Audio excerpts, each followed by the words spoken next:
Something happened at a crisis meeting in Verdun on the 19th of December 1944 that most military historians still regard as one of the more extraordinary moments in American command history. Not for what was decided, but for what one general said before anyone had asked him to say it. The German Ardennes offensive had been running for 3 days. It had already fractured 3 American divisions along an 80-mile front, and the Belgian town of Bastogne, sitting at the junction of 7 critical roads through the Ardennes, was about to be surrounded. Eisenhower turned to George Patton and asked how soon his Third Army could pivot north and attack. Before the meeting, every other officer in the room had assumed the answer would be weeks. Patton said, 2 divisions in 48 hours. The room went quiet. What the other officers did not know was that Patton had ordered his staff to begin drawing up 3 different contingency plans for exactly this scenario on the 16th of December, the very morning the German attack began. He was not improvising. He was executing something he had already prepared, and the execution ran on a schedule that the rest of Allied command had not believed possible. The march itself covered roughly 100 miles through ice-rutted roads, in temperatures that dropped well below -20 degrees Celsius on the worst nights, with columns of Sherman tanks, each one burning roughly 1 gallon of fuel per mile on open road, pushing north through the kind of Belgian winter that made engines seize and tracks crack on frozen ground. 3 divisions moved. The supply train keeping them moving crossed some of the same roads simultaneously, running in the opposite direction. And the traffic management required to keep a force of that size coherent across 100 miles of winter roads in under 72 hours was itself a feat that military logistics schools still study. The Third Army launched its attack southward into the German encirclement ring on the 22nd of December, 66 hours after Patton's promise at Verdun, with 3 divisions on a 20-mile front. Inside Bastogne, the arithmetic of survival was getting very precise. Roughly 22,000 American soldiers, the core being the 101st Airborne Division, plus elements of the 10th Armored Division, were encircled by a German force of 54,000 men. Artillery ammunition had been rationed to roughly 10 rounds per gun per day across a 16-mile defensive perimeter. Frostbite cases were accumulating in aid stations that had already run through much of their morphine and bandaging stock. The cloud cover that had grounded Allied resupply aircraft since the 16th of December did not break until the 23rd, when C-47s began dropping roughly 144 tons of supplies into the perimeter in a single day. Medicine, ammunition, and food that bought the defenders exactly enough to hold until the armor arrived. On the 22nd of December, German officers had walked to the American lines under a flag of truce, carrying a formal surrender demand. Brigadier General Anthony McAuliffe's written reply, passed back through the same truce party, read, "Nuts." What the 4th Armored Division, the spearhead of Patton's relief, actually fought through to reach Bastogne is a story that tends to get lost behind the larger narrative of the march itself. The division pushed up a narrow corridor against German anti-tank screens and armoured counterattacks, losing men and vehicles to both. The 4th Armoured suffered roughly 1,000 casualties in the relief operation alone. On the afternoon of December the 26th, a column of Shermans under 1st Lieutenant Charles Boggess forced a gap through the German line near the village of Assenois, drove through it, and linked up with the 101st's outer perimeter at roughly 4:30 in the afternoon. The corridor was narrow, less than a mile wide, and German forces tried to close it again for days. But it held. Fuel, ammunition, and medical supplies began moving through it within hours. The thing about this story that I find genuinely difficult to convey on the page, and I came to this conclusion after spending time with the 4th Armoured's after-action reports in the National Archives, which are remarkably detailed on the hour-by-hour logistics of the relief, is how close the timing ran. Not dramatically close in the Hollywood sense, but close in the precise arithmetic sense. A garrison rationing artillery shells counted in single digits per gun per day, against a German encirclement that was itself under pressure from a relief force that was itself being pressed by German counterattacks from the flanks. Every element of it ran at the edge of what was sustainable. So if the room is dark and you are already halfway somewhere else, let the winter roads of the Ardennes carry you the rest of the way. The tank columns droning north through the snow, the frostbitten men inside Bastogne's perimeter, who heard the distant sound of Sherman engines on the evening of December the 26th, and understood what it meant before any confirmation came through on the radio.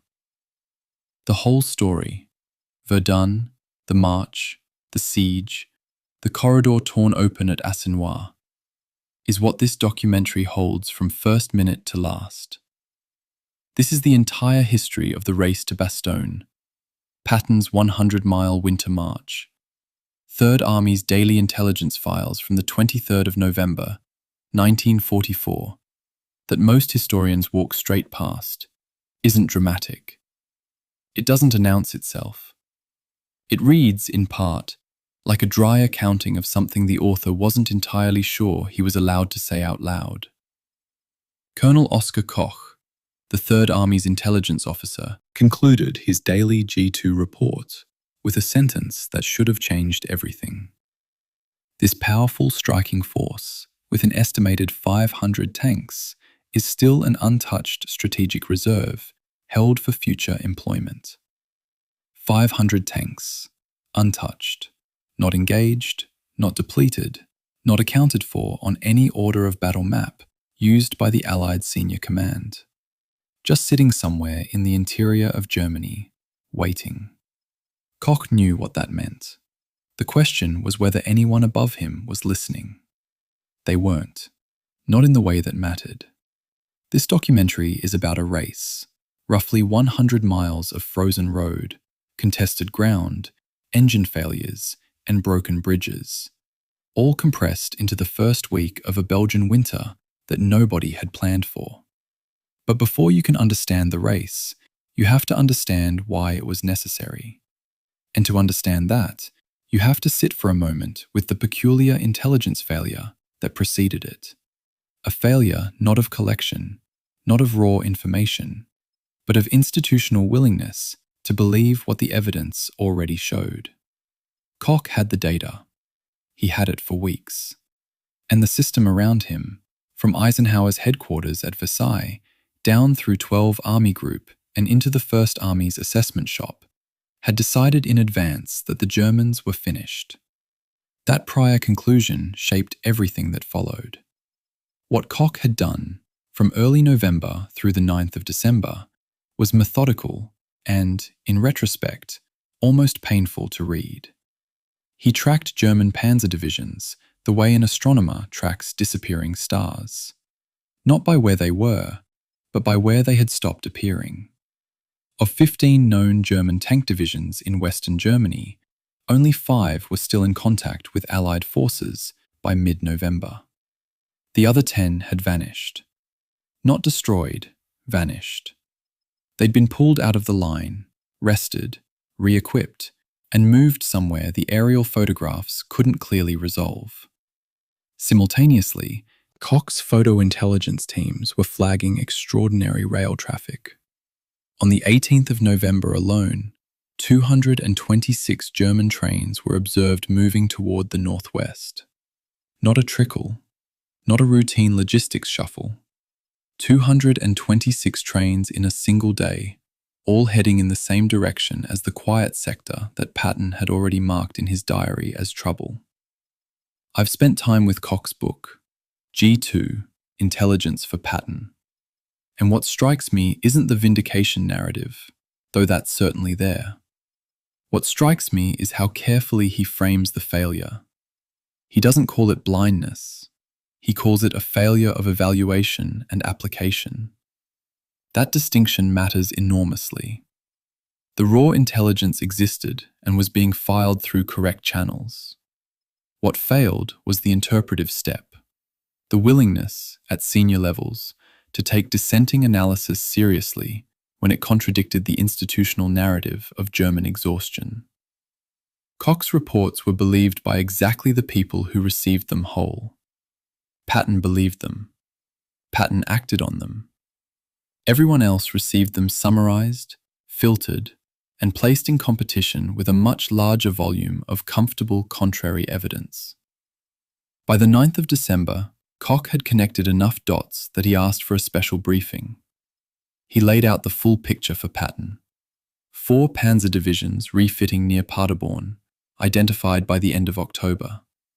5 more pulled out of the line by the 10th of November. The 6th Panzer Army, newly established, containing 5 reconstituted armoured divisions, now identifiable by aerial photography.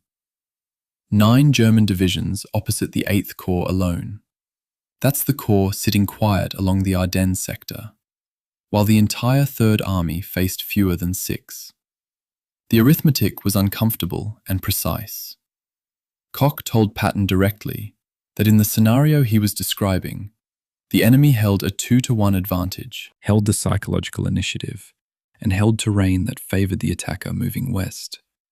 Patton listened. He stood up and told his assembled staff, "We'll be in a position to meet whatever happens."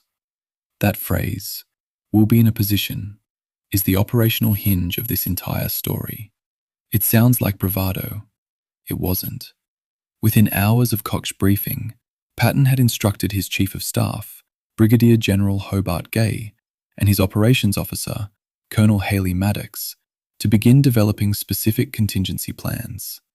Not general guidance, specific plans, axes of advance, unit assignments, logistics estimates for a northward turn. A full week before the German offensive began on the 16th of December, Third Army staff were quietly working a problem that the rest of the Allied command structure hadn't yet admitted existed. This is the part the film version always skips. The dramatic scene at Verdun, Patton sweeping in and announcing 3 divisions in 48 hours, looks like improvised genius. It was neither improvised nor quite genius. It was the visible tip of a planning process that had been running for 7 days. The historiographical friction here is direct and worth naming clearly. Eisenhower's memoir and Bradley's post-war account both describe the Ardennes offensive as a surprise, a shock to the Allied command.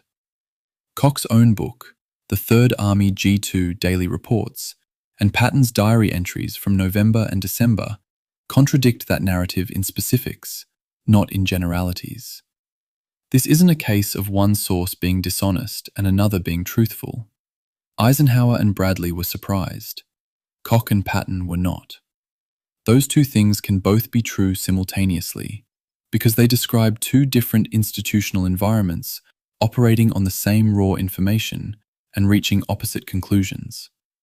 Source A, the Supreme Headquarters Assessment, reflected the dominant narrative. Source B, Koch's shop, reflected the arithmetic. When they diverged, the arithmetic was right. Patton's diary entry for the 25th of November reads, "First Army is making a terrible mistake leaving the 8th Corps static. It is highly probable that the Germans are building up east of them." He wrote that 3 weeks before the attack, not as a flash of intuition, as a documented assessment based on information he was receiving through Koch. The reason this matters is not to elevate Patton's reputation.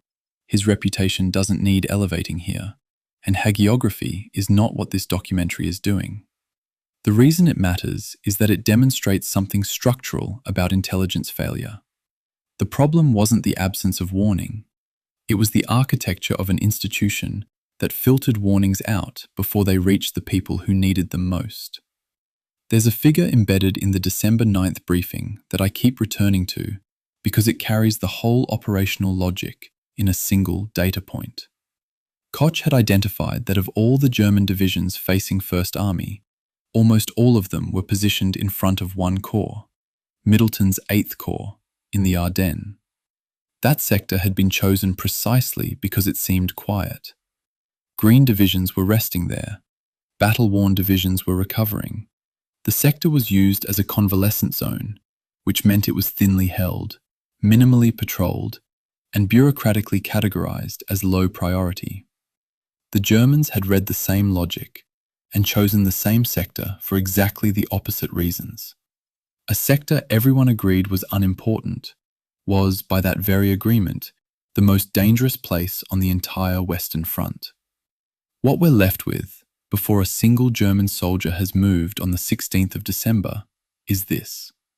A colonel in an army-level intelligence office had identified the shape of the coming offensive with sufficient precision that his commander began contingency planning. That planning would eventually compress into one of the most operationally demanding logistical movements of the entire European campaign. But it's essential to hold on to Koch's November reports, because they tell you that what happened in December wasn't a reaction. It was the execution of a plan that had been forming for weeks, built on evidence that most of the Allied command structure was institutionally unable to read. The race to Bastogne didn't begin on the 16th of December. It began when Koch wrote "Untouched Strategic Reserve," and Patton read it, circled it, and started making phone calls. Bastogne is not a beautiful town. It wasn't in 1944, and it isn't now. It sits at roughly 520 meters elevation on the plateau of the Belgian Ardennes, a limestone upland that in December is reliably overcast, intermittently frozen, and crossed by roads that were built for agricultural traffic and upgraded just enough to carry the modest commerce of a provincial market town. The place mattered enormously in December of 1944, and it mattered for a reason that has nothing to do with its size or its history or its particular defensive value.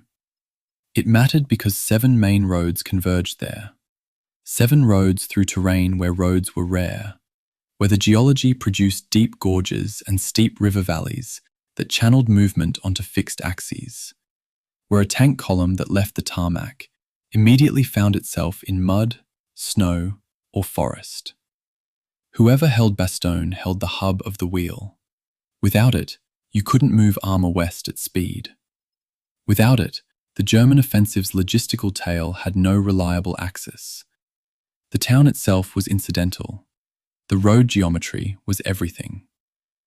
This is a fact that appears in almost every account of the Battle of the Bulge, usually as a single sentence delivered at the opening, then never revisited.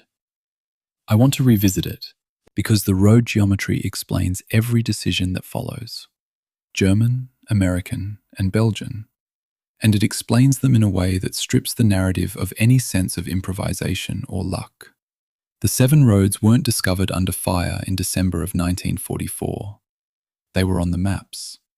They were on the Belgian civilian road surveys. They were in the Army engineer assessments that American staff officers had been compiling since the autumn of 1944, when it became clear that the Ardennes might become an operational theatre.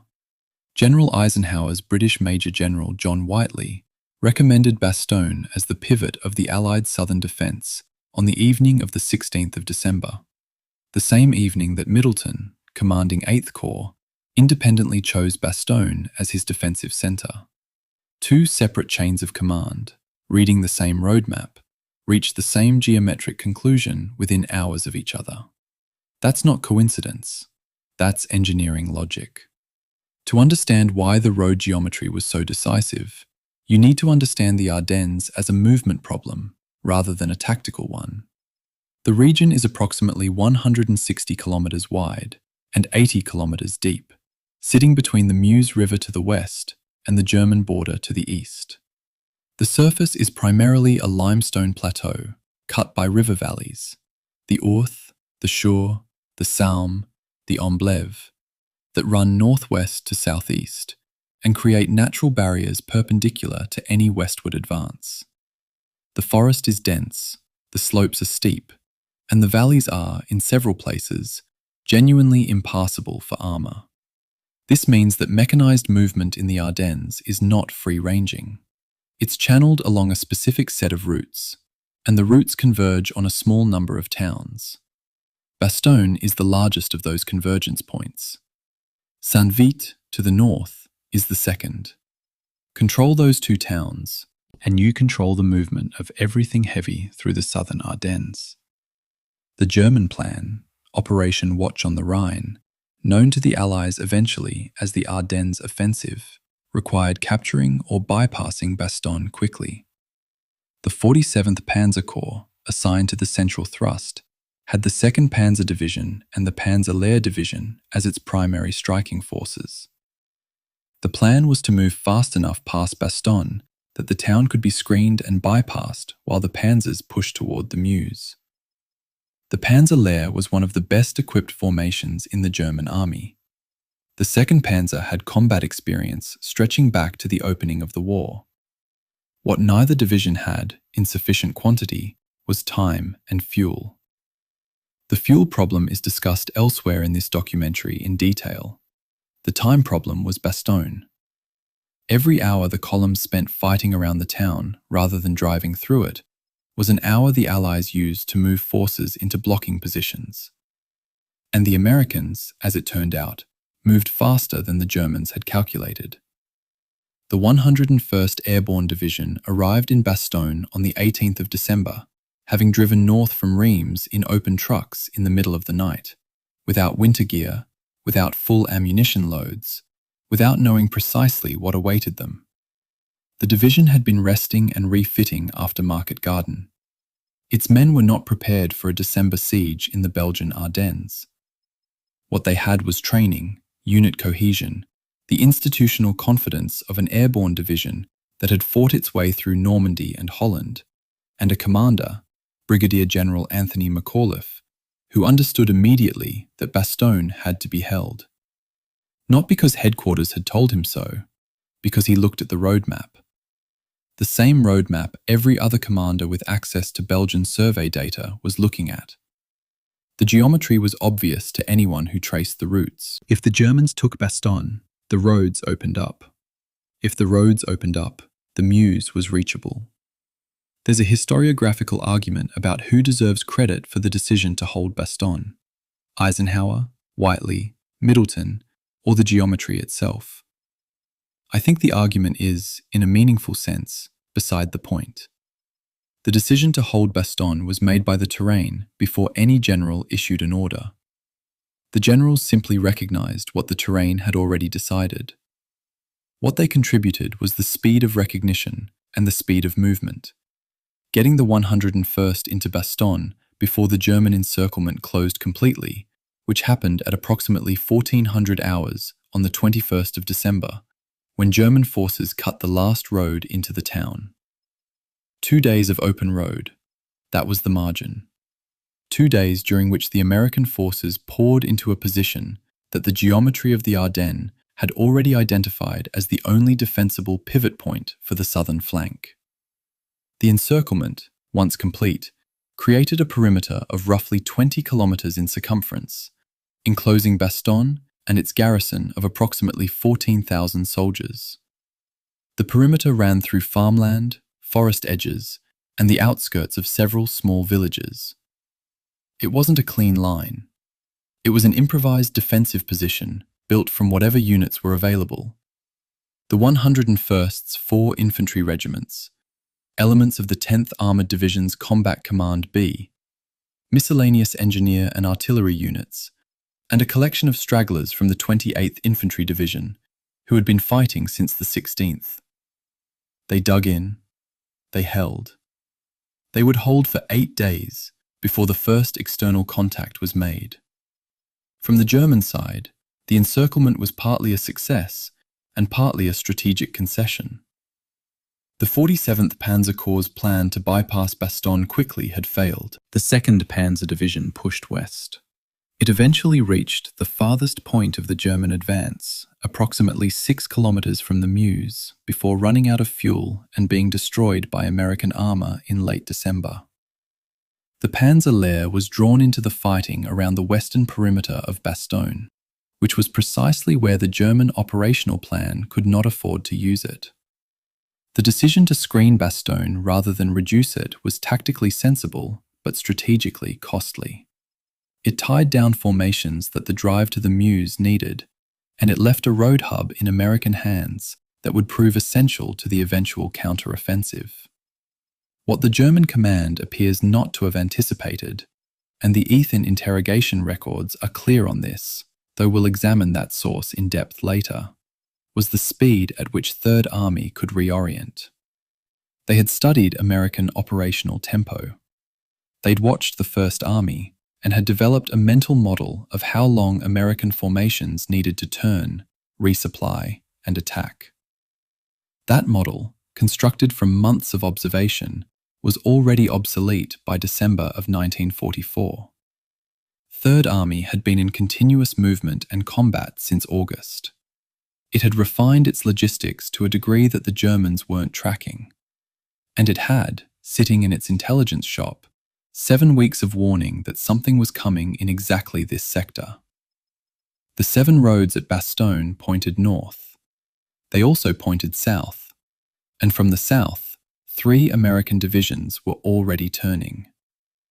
The official Allied intelligence assessment of the 14th of December, 1944, 2 days before the German attack, described the German front in the Ardennes with a phrase that has been quoted in almost every book written about the Battle of the Bulge since the war ended.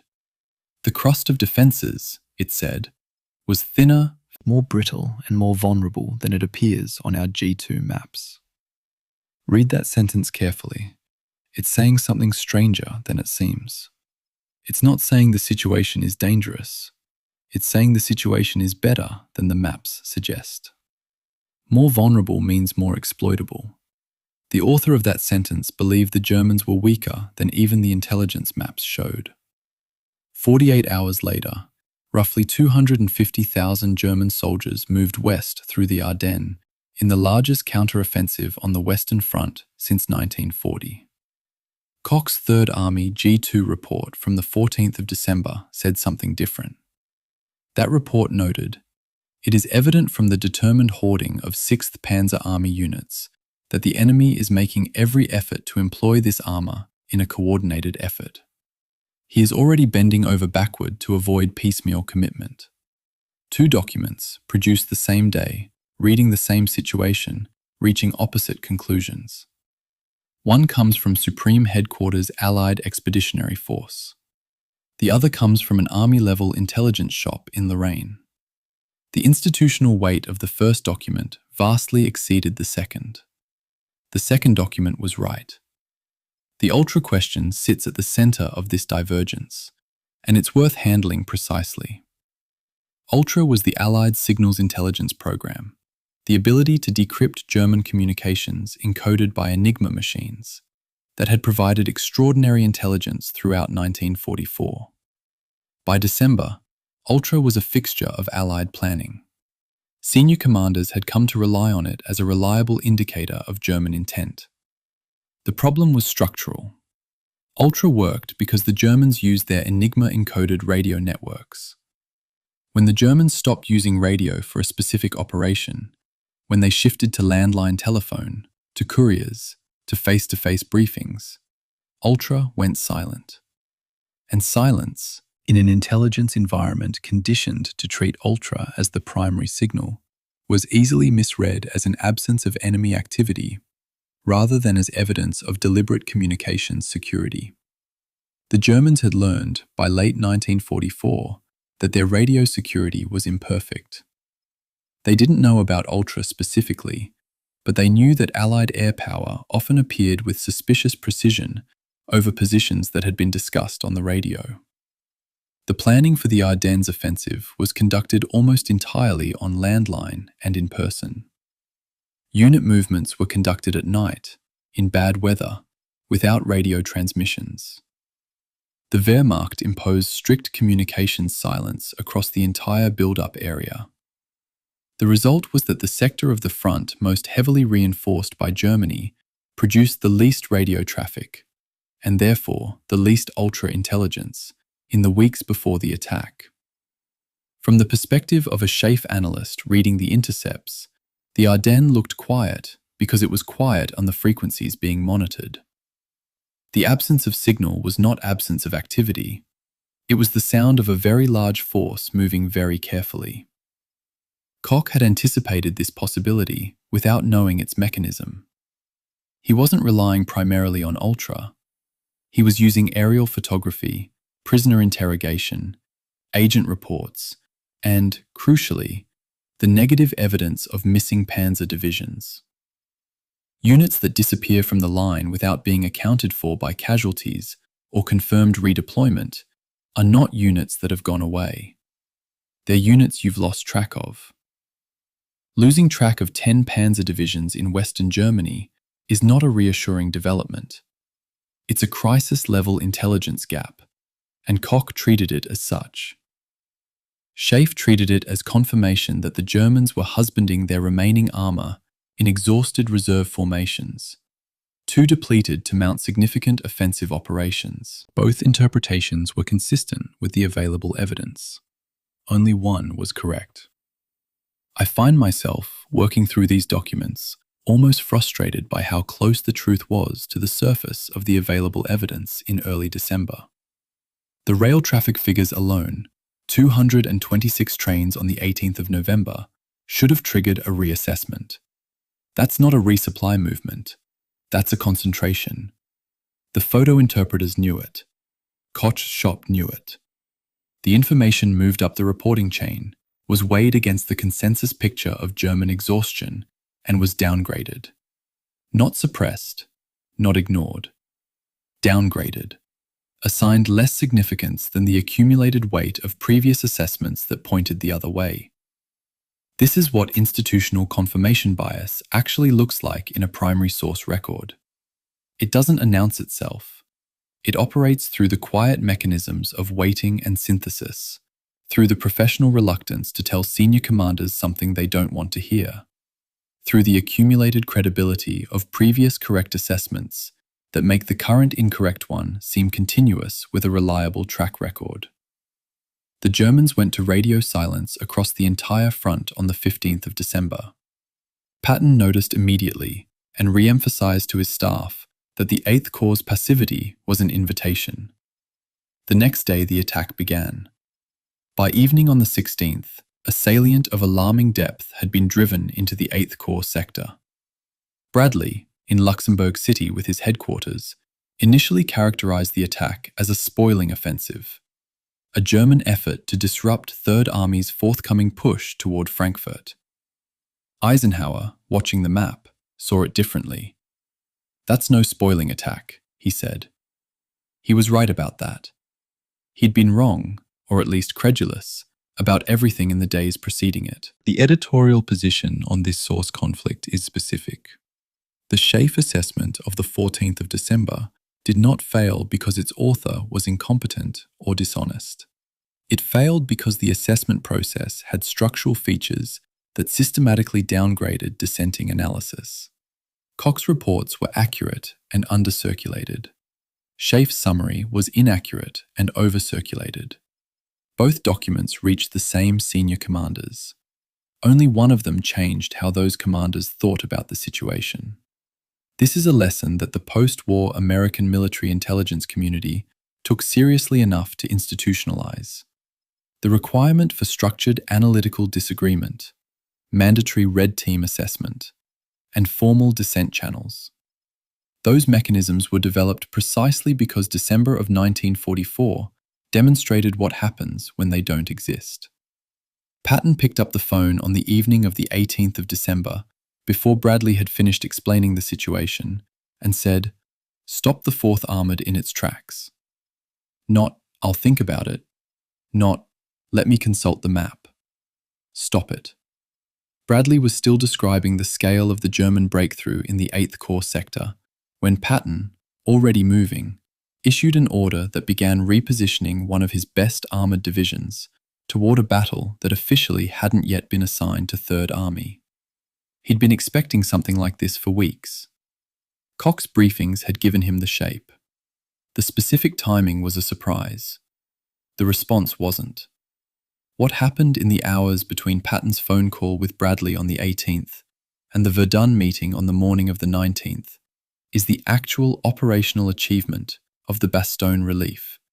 Not the tank column on the 26th, not the famous handshake at the Assenois corridor, not Patton's diary entry claiming success. The achievement was this: a staff of perhaps 200 officers and enlisted specialists, working through the night of the 18th and the morning of the 19th, produced 3 separate axes of advance, 3 separate logistics plans, 3 separate communications architectures, and a supply movement estimate for an army that was about to turn 90 degrees and drive 100 miles in the wrong direction from where it had been facing. All of it was done without a formal order. All of it was done because Patton had told Gay and Maddox 2 days earlier to start making plans for exactly this contingency. The Verdun meeting of the 19th has been described so many times that the description has calcified into a kind of myth. Eisenhower, Bradley, Patton, Devers, Tedder, and several senior staff gathered in a cold room in a French city with maps spread on the table. The intelligence officer briefed the situation. Eisenhower made his announcement. The situation was an opportunity, not a disaster, and he wanted cheerful faces. Patton made his announcement. 3 divisions in 48 hours. Everyone was appropriately astonished. The coded message went back to Gay at 3rd Army headquarters, and the machine began to move. The myth has the quality of a stage production: entrances, exits, a curtain line. The reality was more complicated and more interesting. The coded message Patton sent from Verdun was the trigger for a logistics operation of extraordinary scale and complexity. 3rd Army's staff, by the time the operation was complete, had shifted 63,000 tons of supplies in 5 days. Not 63,000 tons delivered to one point. 63,000 tons repositioned, rerouted, and in some cases, physically relocated from one set of depots to another as the Army's axis of advance changed. They moved an average of 4,500 tons of ammunition per day.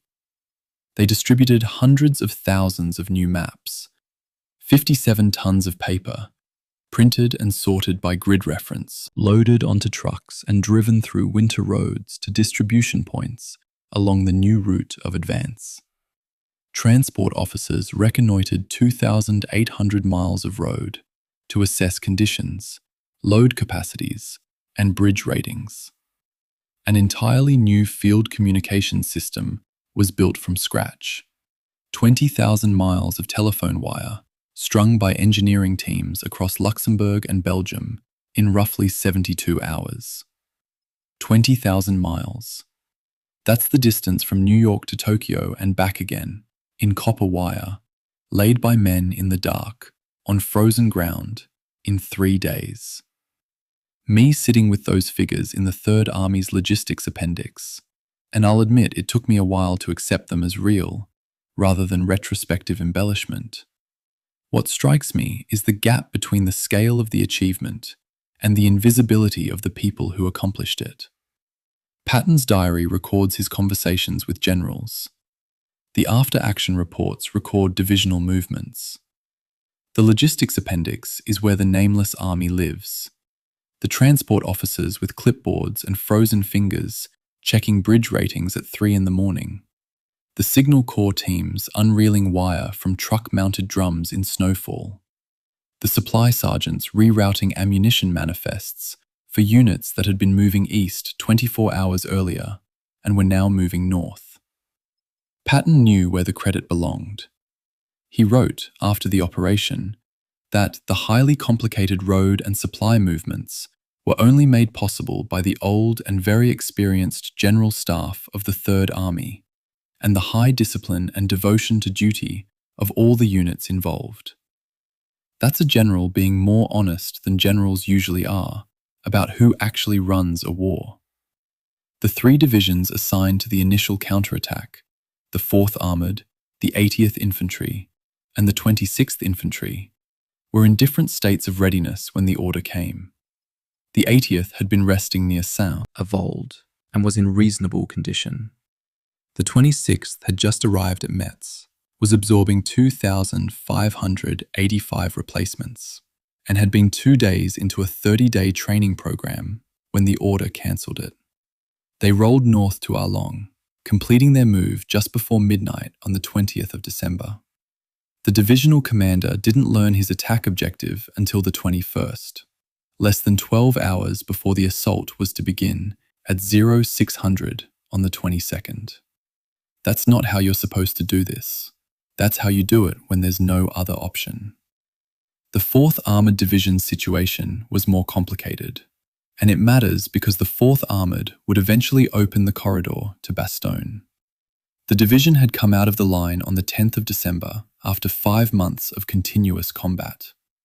The Tsar fighting had been brutal and attritive: mud, mines, close-range tank engagements against prepared German defences.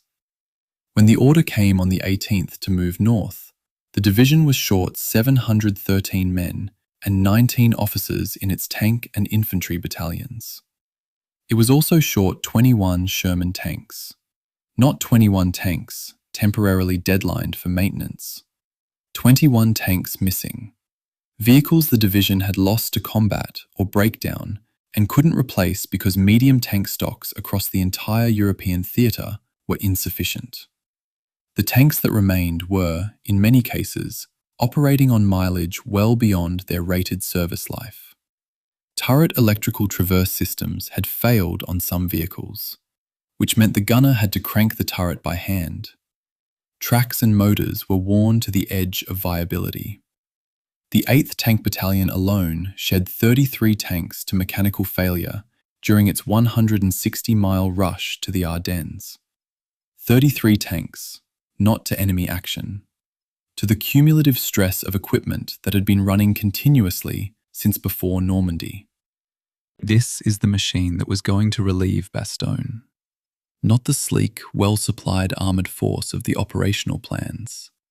An armoured division that was under strength by roughly 20% in personnel, significantly short in equipment, running tanks that were mechanically past their limits, commanded at division level by a general who'd had command for only 8 days before the crisis began. General Gaffey had replaced the much-loved and highly effective John Wood on the 10th of December, just as the division was going into rest. He hadn't yet led the division in combat. Neither had Brigadier General Herbert Ernest, who commanded Combat Command A, the main attack element, and was himself a newcomer to this tightly bonded formation. The institutional knowledge, the accumulated trust, the shared tactical language of a unit that had fought together for 5 months, that was there. The leadership continuity wasn't. The counterattack launched on the morning of the 22nd of December into terrain that the 3rd Corps staff described honestly in their own documents as almost unknown. The enemy situation in the Belgian-Luxembourg border region was, in their words, obscure. The 8th Corps screen that 3rd Army was passing through had been too thin and too pressured to fight for intelligence. Friendly unit locations were uncertain. Enemy unit locations were estimated. The roads had been reconnoitred. That 2,800 miles of scouting was real. But reconnoitering a road and knowing what's waiting on it are different things. The 3rd Army drove north into a problem that Koch's shop had partially defined, and nobody had been able to fully map. That's the reality of the 22nd of December, stripped of the retrospective clarity that after-action reports and memoirs always impose. The 8th Tank Battalion lost 33 tanks to mechanical failure during one march. Not in combat. Not to enemy anti-tank guns. To the road. That figure appears almost as a parenthetical in the Army's official history of the Ardennes campaign, mentioned to establish context for the 4th Armoured Division's readiness, then left behind as the narrative moves on to the more dramatic business of tactical engagements. I want to stop there, because 33 tanks to mechanical failure on a single approach march is not context. It's a window into what the division was actually made of by December of 1944. and it changes the texture of everything that followed. A Sherman tank in late 1944 was not a new machine. The M4 series had been in production since 1941, and in combat since El Alamein in 1942. The versions reaching Europe in 1944 were improvements on earlier models, but they were still products of a production line that had prioritized volume and reliability over longevity. A Sherman was rated for approximately 500 hours of operational use before requiring major overhaul. Many of the tanks in the 4th Armoured Division by December of 1944 had accumulated far more than 500 hours. They'd been running since the breakout from Normandy in August, across France, into Lorraine, through the Saar fighting. Some had survived multiple main gun hits and been returned to service after field repairs. Their tracks were worn, their bogey wheels were fatigued, their engines ran hot and sometimes simply stopped. The mechanical failures on the approach march weren't random events. They were the predictable result of asking equipment that had been used past its service life to perform a 160-mile road movement at speed in sub-freezing temperatures. Winter did specific things to tank mechanical systems in 1944. Engine oil thickened in the cold, requiring extended warm-up periods before movement. Warm-up periods that the pace of the advance didn't always allow. Harness fluid in the turret traverse systems became viscous and slow, which is why some tanks had to hand crank their turrets. Rubber in track connectors hardened and cracked. Battery systems that started engines in moderate temperatures sometimes couldn't generate enough amperage in -10-degree conditions. When 33 tanks dropped out of column on that march, they didn't explode dramatically. They coasted to the side of the road. Their drivers climbed out into the cold, and the column went around them. Mechanics came up later, sometimes much later. The supply situation for the 4th Armoured Division was similarly constrained at the operational level in ways that don't show up clearly in the after-action report's summary statistics. The European theatre was experiencing a general shortage of medium tanks. The Sherman variants that formed the backbone of American armoured divisions, that had been documented and acknowledged by Army services of supply since the autumn. The shortage had multiple causes: higher than anticipated combat losses since Normandy, shipping constraints across the Atlantic, and production scheduling decisions made in Washington that hadn't anticipated the pace of attrition in Northwest Europe. When the 4th Armoured started moving north, ordnance couldn't replace the damaged and destroyed tanks it had left behind in the Saar. The division absorbed some replacement tanks from theatre stocks, but not enough to fill the gaps. It went into the most important operation of its career, 20% under strength in its primary combat vehicle. What the division had in compensation, and this is real, not apologetic, was accumulated tactical knowledge that no replacement schedule could supply. The NCOs and junior officers who'd been with the division since Normandy knew things about armour infantry cooperation that couldn't be written in a training manual. How to use a tank's bulk to shield infantry from small arms fire during a village assault. How to spot an anti-tank gun position from the angle of the tracer. How to keep a mixed column moving at night by spacing vehicles to maintain visual contact without bunching up. That knowledge was institutional and irreplaceable. It also had limits. It didn't help when the tank simply stopped. It didn't help when the turret wouldn't traverse. There's a document that sits alongside the 4th Armoured Division's official records that illuminates this tension between reputation and reality in a way the official record doesn't quite capture.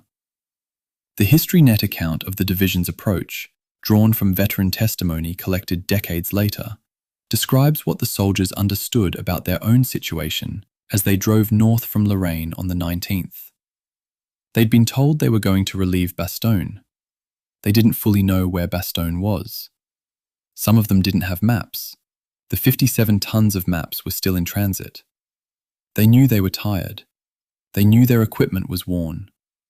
They drove anyway, because that's what the order said and because, and this is the part the veteran accounts convey that the official records don't, They thought their brothers were surrounded, and that was enough.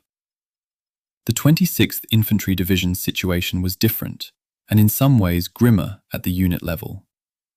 The division had been pulled out of Lorraine fighting to serve as a replacement training formation at Metz.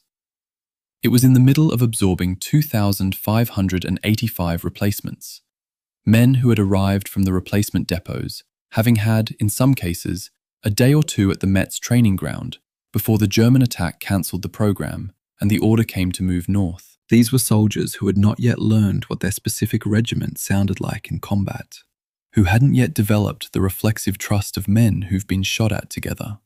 They went anyway. The division completed its move to Ardennes just before midnight on the 20th, and the divisional commander first learned he was attacking on the 22nd. Not the 21st, the 22nd, the morning of the attack. I've thought about that timeline longer than most historians bother to, because it reveals something about how American military command functioned in this crisis that official histories tend to soften. The 3rd Corps headquarters opened at Ardennes on the 20th of December, 2 days before the attack.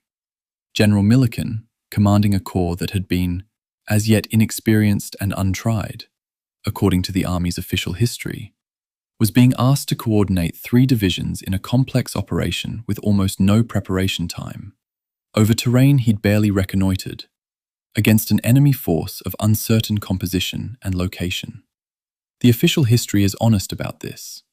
The corps attack would have to push off through a fragmentary screen of friendly troops, whose positions were uncertain, against an enemy whose exact location was unknown, over terrain which had not been scouted by the Third Army. That's not a criticism. That's what the record says. The attack began on schedule at 0600 on the 22nd. It began in snow, with limited visibility, against a German defensive position that the attacking corps could only partially see. The after-action report of the 326th Airborne Medical Company, filed under Record Group 407 at the National Archives, begins with a date, the 17th of December, 1944, and a movement order. The company had been at Camp Mourmelon in France, part of the 101st Airborne Division's rest area, when the order came. It loaded its vehicles and drove north. By the time it arrived in the vicinity of Bastogne, the situation had already deteriorated sufficiently that establishing a proper clearing station was impossible. The company set up at a location called Herberemont, which the report designates with a grid reference, and began receiving casualties. 48 hours later, on the 19th of December, the station was overrun. Approximately 6 armoured vehicles and 100 German infantry attacked the position. The medical company lost 11 officers and 119 enlisted personnel to capture. 1 man was killed. The company's primary medical equipment, its surgical instruments, its supply stocks, its litters and blankets and drug inventories, was either taken or destroyed. That's the opening of the medical record for Bastogne. Not a heroic narrative, an accounting. 11 officers captured, 119 enlisted captured, 1 killed.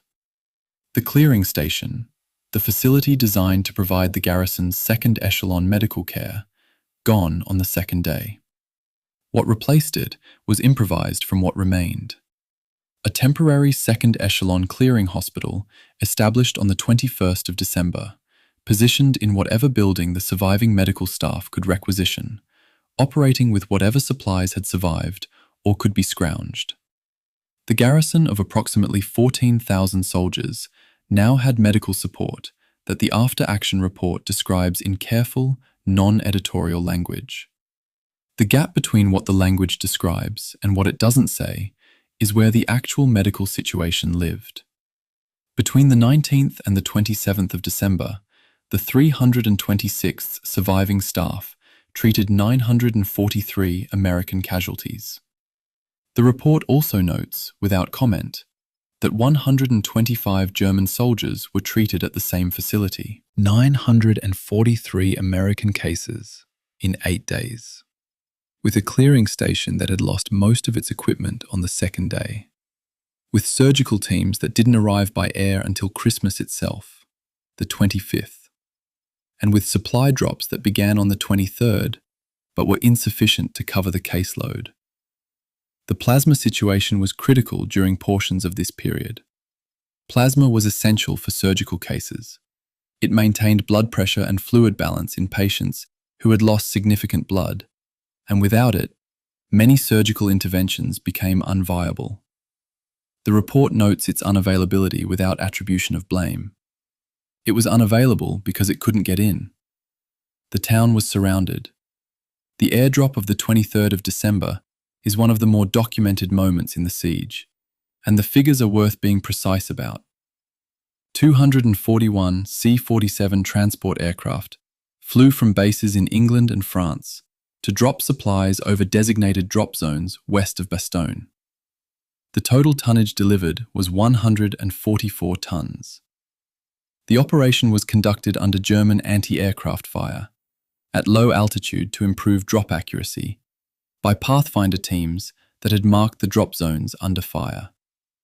It was, by any measure, an extraordinary piece of aerial logistics work, accomplished in roughly 4 hours of flying time.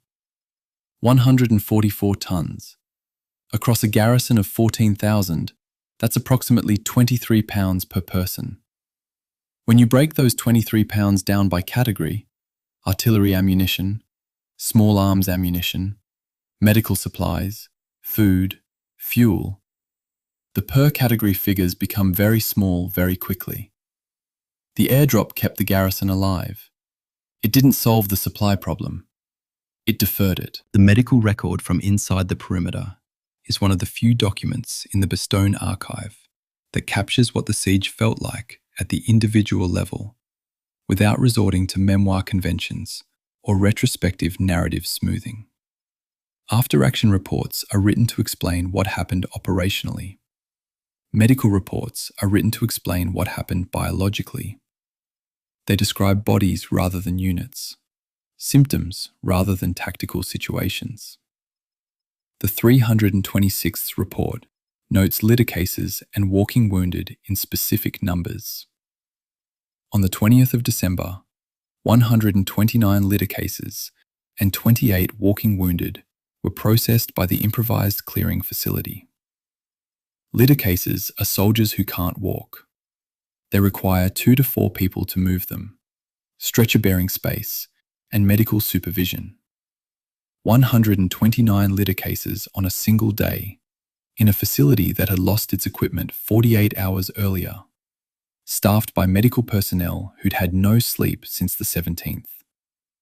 What the official summary of medical support, produced at a higher level of command, calls adequate, and what the 326th's own report describes are, frankly, different situations.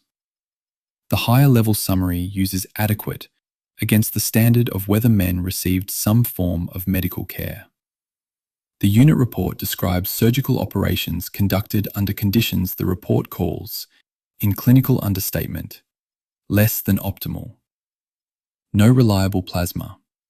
Insufficient operating instruments. Surgical teams conducting procedures in rooms that weren't designed as operating facilities, with improvised lighting and no reliable heating. The historiographical conflict is real, and the editorial position is straightforward. When 2 documents describe the same situation and diverge, the document produced by the people who were there, written in the immediate aftermath, is the more reliable account of the specific operational reality. The higher level summary reflects an institutional need to characterize the situation as manageable. The unit report reflects the experience of managing it.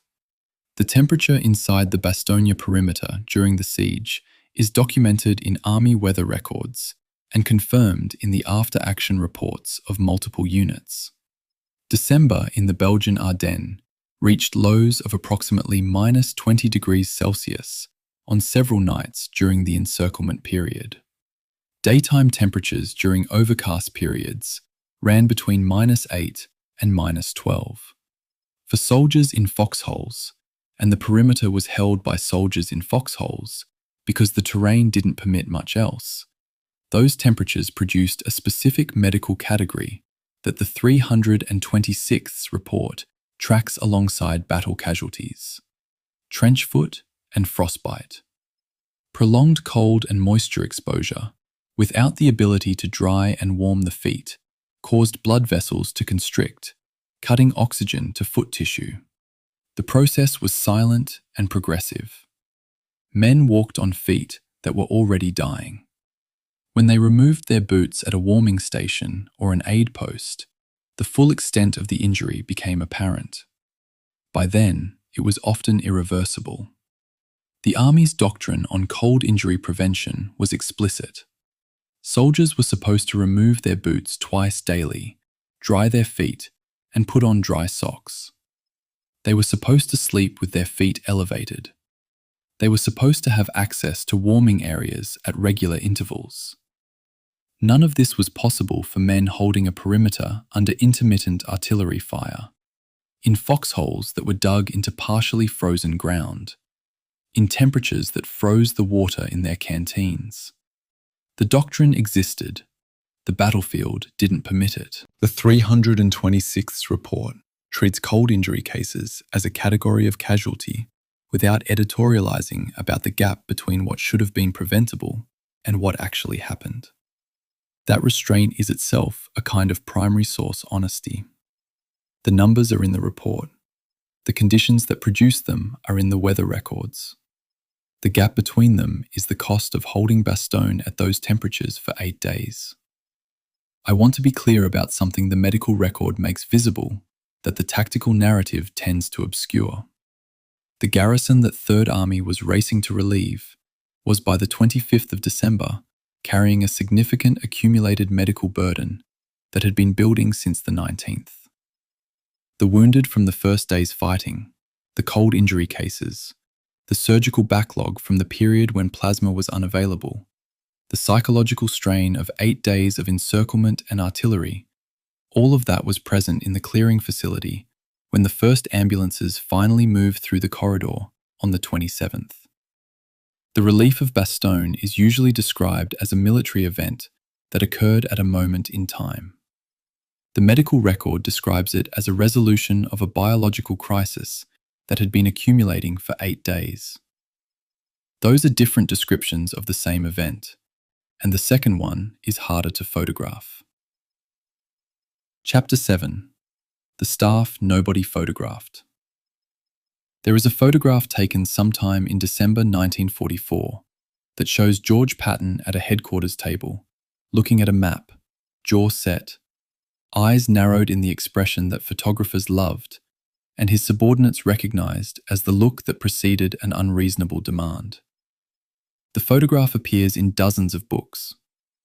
What it does not show, what almost no photographs from this period show, is the room behind that room, the people who made the map on the table accurate, the intelligence section under Colonel Oscar Koch, working 18-hour days since early November, building a picture of the German order of battle that the rest of the Allied intelligence community had not yet assembled, and in several cases was actively declining to assemble.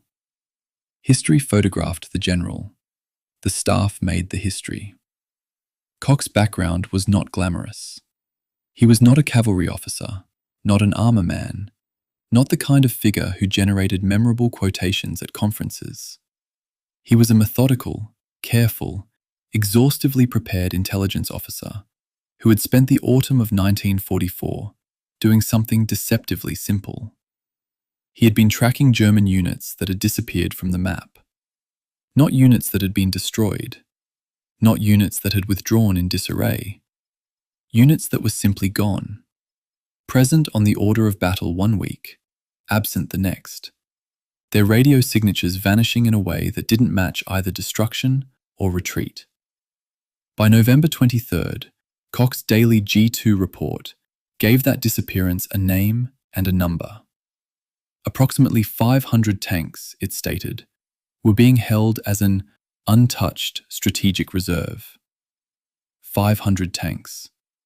Gone from the front, accountable to no location the Allies could identify. Patton's diary entry from November 25th is terse in the way that his more revealing entries always are. First Army is making a terrible mistake leaving the 8th Corps static. It is highly probable that the Germans are building up east of them. Two things about that sentence. First, Patton wrote it on November 25th, 3 weeks before the Ardennes offensive began, 21 days before the German attack that would be described afterward as a complete surprise. Second, the precision of the language. Not possible that the Germans are building up, but highly probable. Patton's diary was not a public document. He wasn't performing confidence for an audience. He was recording what he actually believed. And what he believed, a full 3 weeks ahead of the event, was correct. Koch's December 9th briefing for Patton assembled the accumulated evidence into a coherent picture. By the end of October, 4 panzer divisions had been identified refitting near Paderborn, far north of the Third Army's operational area. By November 10th, 5 more had been pulled out of the line. Of 15 panzer divisions in the west, only 5 remained in contact by mid-November. Starting on the 17th of November, aerial reconnaissance detected enormous German rail movements to the north. 226 trains on the 18th of November alone. By November 23rd, Koch had identified the newly established 6th Panzer Army, including 5 reconstituted panzer divisions. And the Panzer-Lehr Division, one of the best German armoured formations on the Western Front, had been reported out of the line by the American 7th Army on the 2nd of December. By December 7th, the Germans were holding at least 13 divisions in reserve. 13. Not depleted remnants. 13 formed divisions, resting, refitting, and pointed in a direction that Koch's map made uncomfortably clear. The briefing produced a specific outcome. Patton told his Chief of Staff, Brigadier General Hobart Gay, and his operations officer, Colonel Halley Maddox, to begin developing specific contingency plans, not vague notional alternatives, but particular plans with named units, axis of advance, logistics sequencing, and corps command assignments, for a Third Army pivot northward to counterattack a German offensive through the Ardennes. This instruction was issued on December 12th. The Ardennes offensive began on December 16th. When Bradley's call came on the evening of the 18th, and Patton said he could have 3 divisions moving in 48 hours, what he meant, though he didn't say it quite this plainly, was that his staff had been planning those movements for 6 days already. The contingency plans existed. They needed only to be authorized. I've spent time with the question of why Koch's picture and Schaeff's picture diverged so dramatically in December 44, and the more I read, the less satisfying the simple answer, intelligence failure, becomes. Scharf had better resources than Koch. It had more analysts, more signals intelligence, more computational support for its assessments. What Schaeff's weekly intelligence summary number 32 had in early December that Koch reports didn't have was institutional authority, the weight of the theatre's principal intelligence organization behind a consensus view that German exhaustion made a major offensive impossible. When authority and accuracy diverge, the primary source record is clear about which one wins in the short term. Authority wins. The weekly intelligence summary went to every headquarters in the theatre. Koch G2 reports went to Patton. The period between Koch's December 9th briefing and the start of the German offensive on December 16th is instructive because it shows what happens when an organization actually acts on accurate intelligence. Patton didn't just absorb Koch's assessment and file it away. He ordered Maddox and Gay to produce written contingency plans. He told his corps commanders to begin familiarizing themselves with the northern terrain. He alerted Major General John Milliken, commanding 3rd Corps, to be prepared to assume command of a counterattack axis. The Third Army Weekly G2 report for December 11th explicitly noted, "The massive armoured force the enemy has built up in reserve gives him the definite capability of launching a spoiling offensive to disrupt the Allied drive." That sentence appeared in a published document a full 5 days before the offensive began. It was not a secret. It was in writing. What this means for the interpretation of the Verdun meeting on December 19th, the famous meeting where Patton told Eisenhower he could attack with 3 divisions in 48 hours, is that the drama of the moment has been somewhat misread. The Warfare History Network's account of the Verdun meeting, drawing on Kevin Heimel's research, records Eisenhower's skepticism and the British officer's laughter when Patton made his claim. That laughter makes sense if you take Patton's offer at face value, as an improvised promise, a general's bravado, a claim pulled from thin air and confidence. It makes much less sense when you know that Gay had already called Milliken before the Verdun meeting, that one combat command of the 4th Armoured Division had already started moving north before Patton left for Verdun, that 3 specific coded Axis plans, cent, nickel, and dime, were sitting in a briefcase waiting for Eisenhower to choose one. Patton wasn't promising something he hadn't done. He was describing something that was already happening. The technical point that most histories of this episode glide past is the logistics pre-positioning that made the contingency plans executable. A plan that says, pivot 3 divisions north, is a fantasy without fuel, ammunition, and maintenance support pre-calculated for the northern route. Koch's picture of German intent only became operationally useful because Maddox's and Gay's staff had done the arithmetic of moving heavy formations across icy roads in winter. The bridge load ratings, the fuel consumption per mile in low temperatures, the ammunition expenditure rates for a corps-scale attack against prepared positions. None of that arithmetic is glamorous. None of it photographs well. All of it was done in the week before December 16th. And all of it is why, when Patton called Gay from Verdun and gave him the code word, nickel, the machinery was already turning. Koch died in 1970. He was inducted into the Military Intelligence Hall of Fame in 1993. Fort Huachuca's Coach Barracks was named for him. He himself wrote, after the war, that Patton's trust in his G2 had saved the battle. And he was right, in the specific sense that trust in accurate but unwelcome intelligence is harder to sustain institutionally than people generally acknowledge.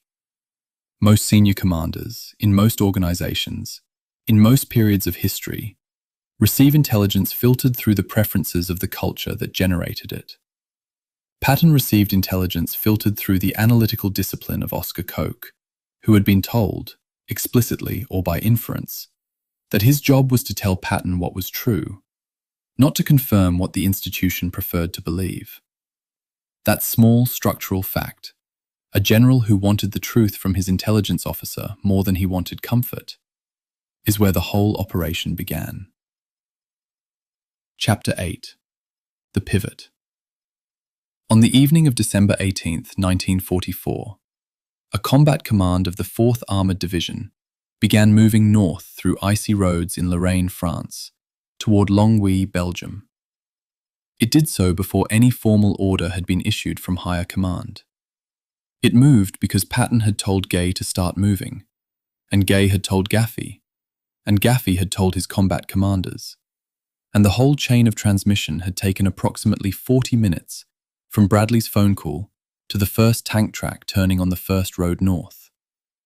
This is not, in the popular telling, the way armies are supposed to work. Armies move on orders, confirmed, signed, authenticated, filed in triplicate. What moved on the evening of the 18th was something more like the execution of a decision that had already been made, by Koch's intelligence process, by Gay's and Maddox's planning work, by Patton's own reading of the situation, well before the formal authority to make it arrived. The Verdun meeting on December 19th confirmed what the preceding week had anticipated. Eisenhower opened by saying, "The present situation is to be regarded as one of opportunity for us, and not of disaster. There will be only cheerful faces at this conference table." Patton, in the account preserved in multiple sources, including Codman's memoir and Himmel's reconstruction, replied, "Hell, let's have the guts to let the bastards go all the way to Paris. Then we'll cut them off and really chew them up. It was characteristically theatrical, and it broke the tension, which was its purpose. The substance of the meeting was less theatrical and considerably more specific. Eisenhower told Patton he needed a 6-division counterattack. Patton said he could attack with 3 by the morning of the 23rd, in 4 days. Eisenhower wanted to wait for the 6-division option. They argued. Patton insisted that delay cost surprise. Eisenhower relented when Patton agreed to reinforce within 6 days. The codename Nickel, the Ardennes to Bastogne axis, Patton's second priority contingency plan, was what Eisenhower effectively chose. When Patton left the meeting, he called Gay and transmitted the code word. The 4th Armoured would move at once toward Ardennes. The 80th Infantry Division would move toward Luxembourg City by way of Thionville. The 26th Infantry Division would start on December 20th. The 3rd Corps' main effort would proceed up the Ardennes-Bastogne road. Patton himself drove not back to Nancy, but straight to Luxembourg, setting up a forward command post out of his jeep and working the phone for the remainder of the 19th. He would not return to Nancy. He had effectively relocated his headquarters while simultaneously commanding an army in rotation. What followed over the next 4 days constitutes one of the most complex logistics operations of the European campaign, and it receives about 1 paragraph in most popular accounts, because it doesn't have the dramatic surface texture of armor breaking through a perimeter or a general making a defiant speech. The Third Army's staff established dozens of new depots and dumps, shifting approximately 63,000 tons of supplies in 5 days, and moving an average of 4,500 tons of ammunition per day.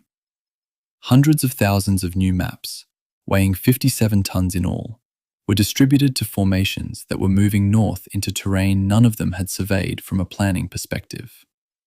Some 2,800 miles of road were reconnoitred by transport officers who drove the routes in jeeps, noting bridge load ratings, road surface conditions, and intersection geometries that would determine how fast armor could move without breaking down or getting stuck. An entirely new field communication system was set up, requiring 20,000 miles of wire to be strung in approximately 72 hours. 20,000 miles of wire in 72 hours. That number should stop you for a moment. 20,000 miles is roughly the circumference of the Earth, or the distance from New York to Sydney and back again. The communications platoons who strung that wire were doing it at night, in sub-freezing temperatures, on icy roads, in a combat zone where the front line was both approaching and undefined. They were stringing wire so that Patton could call Milliken, who could call Gaffey, who could call Abrams, who could call Bogus, so that when the moment came at Assenois on December 26th, there was a functional chain of command connecting the man in the jumbo Sherman to the army commander 40 miles south. The wire was infrastructure. Infrastructure is boring until it isn't there. Patton later wrote, trying to give credit where it belonged. It is noteworthy that all the operations, including plans for attack executed on the 22nd of December, were done by personal conference or by telephone, and that the highly complicated road and supply movements were only made possible by the old and very experienced general staff of the Third Army, and the high discipline and devotion to duty of all the units involved. That sentence is not modesty. Patton wasn't naturally modest. It is acknowledgement. He understood that what had happened between December 18th and December 22nd was the product of a staff that had been preparing for exactly this kind of situation, not through prescience, but through professional habit, through the repetitive practice of contingency planning that most staffs treat as a theoretical exercise. Third Army treated it as operational preparation. The column of Third Army vehicles moving north through Lorraine and Luxembourg on the nights of December 18th and 19th presents a specific logistical picture that the official records preserve in aggregate, but that the individual accounts make vivid in detail. Private Bruce Fenchel, in his account preserved in the Warfare History Network's reconstruction of the 4th Armoured Division's advance, remembered his first sergeant bursting into the barracks room. "Pack your duffel bags and get ready to roll. One man go to the kitchen and take any food you can get." Fenchel was in D Company of the 8th Tank Battalion, in the middle of the division's first break from the front, after over 80 days of combat. The break lasted approximately 48 hours. The company groaned when the orders came. Then they put the machine guns back on the tanks and started moving. This is what the logistics pivot looked like at ground level. Men who had been promised rest, getting back into cold metal vehicles and starting north through snow on icy roads at night, toward a situation none of them had been briefed on in full. The night march itself was operationally significant in a way that tends not to appear in the accounts focused on the dramatic contact battles. Driving tanks in half-tracks at night on icy roads in column without lights is an exercise in controlled exhaustion. Fenchel remembered losing sight of the Stuart ahead of him in the dark until he ran into it, gently enough that neither vehicle was damaged, but the incident illuminates the conditions. The column had to maintain intervals, maintain direction, maintain fuel discipline, navigate intersections without road signs in a country whose geography they were learning from maps distributed hours before. The engineers who had blown bridges during the 8th Corps retreat had done their job well. Now, those same craters and demolished spans were slowing the advance of the army that was supposed to relieve the troops those engineers had been covering. The 19th of December saw multiple bridge repair operations conducted under fire, with combat engineers filling craters, reinforcing treadway bridges, calculating load ratings for Sherman tanks, and doing it all fast enough to keep the column moving. I find myself particularly drawn, when I read the accounts of this period, to the question of what the soldiers in the column understood about what they were moving toward. They knew there was a battle. They knew it was bad. Beyond that, the operational picture available to a tank driver in D Company, 8th Tank Battalion on the 19th of December, was extremely limited. They knew their battalion commander, Major Albin Erzik, was in front. They knew they were moving north. They knew it was cold. The temperature that night in the Ardennes was well below freezing, and the interior of an M5 Stuart light tank in December 44 was approximately as warm as the surrounding air. The larger picture, the encirclement of Bastogne, the scale of the German offensive, the fact that an entire airborne division was surrounded 12 miles ahead, was not the kind of information that moved fluidly down to the crew level in real time. What moved down to the crew level was the column. The column was moving. You moved with it. Chapter 9. The 5th Fallschirmjäger Problem. The German formation standing between the 4th Armoured Division and Bastogne was the 5th Fallschirmjäger Division, commanded by Oberst Ludwig Heilmann. Its reputation was considerably more impressive than its combat capacity in December 44. The Fallschirmjäger designation, parachute infantry, carried a specific prestige in the German order of battle, inherited from the dramatic airborne operations of the early war years. The 5th carried the name, but not the capability. It had 16,000 men on paper, organized into 3 infantry regiments supported by artillery, engineers, anti-tank troops, a mortar battalion, and a brigade of Sturmgeschütz assault guns. The assault gun brigade had approximately 20 vehicles, likely Stug 3 models with 75mm guns. The division also lacked sufficient transport, was rated of limited fighting quality, and contained large numbers of former Luftwaffe ground personnel with minimal infantry training. But it was in dug-in defensive positions in winter terrain, and dug-in defenders in winter terrain are harder to dislodge than their paper quality suggests. The first contact came on December 22nd, just after sunrise, near the village of Chaumont. The cavalry platoon leading the advance, 3 jeeps from B Troop, 25th Cavalry Squadron, crested a small ridge and found the road ahead covered by German paratroopers of the 14th Fallschirmjäger Regiment and a line of Sturmgeschütz guns on a distant ridge. The cavalry opened fire. The Sturmgeschütz answered.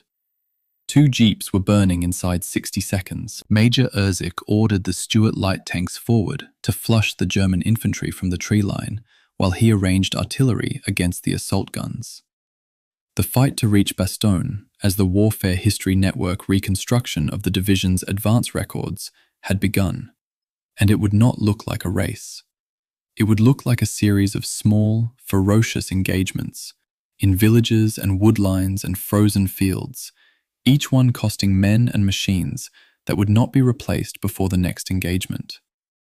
The Chaumont engagement over the following 2 days illustrates the gap between the operational narrative the 4th Armoured Division drove to Bastogne and the tactical reality that produced it. After the initial contact, Erzig needed to take Chaumont itself, a village held by the 14th Regiment's 8th Company and capable of covering the road north with interlocking fields of fire from every building.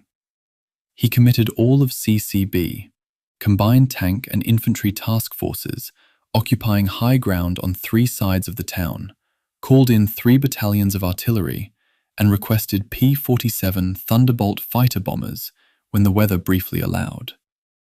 The Germans counterattacked with Tiger tanks and additional assault guns that appeared from the high ground north of the village. The counterattack cost CCB 11 Shermans, all of B Company's tanks destroyed or abandoned, and 70 infantry casualties. The battalion lost those 11 tanks in a single afternoon. The Americans pulled back, dug in south of Chaumont, and waited for reinforcement. Private Fenchel spent this night in the attic of a Belgian civilian's house, hidden from German troops who entered the ground floor, questioned the family, and sang Christmas songs without discovering him. The family fed him a Christmas Eve dinner and played cards with him until Christmas morning. Then American artillery and airstrikes returned to Chaumont, and the fighting resumed. His own tank had been destroyed in the earlier engagement. His tank commander had been shot through the face and killed, while Fenchel was outside the vehicle doing maintenance. A shell had passed completely through the tank, past Fenchel's head, and blown him across a ditch. He had crawled to a retreating fuel truck and clung to the running board through numb hands until the driver stopped at a Belgian house that took him in. When the Americans retook Chaumont on Christmas morning, the first vehicle Fenchel saw entering the town was an M5 Stuart, driven by the gunner of his old tank. The gunner told him he was getting back in the driver's seat. So he did. The engagement at Flatzbohrhof on December 23rd cost the 37th Tank Battalion one of its most capable NCOs.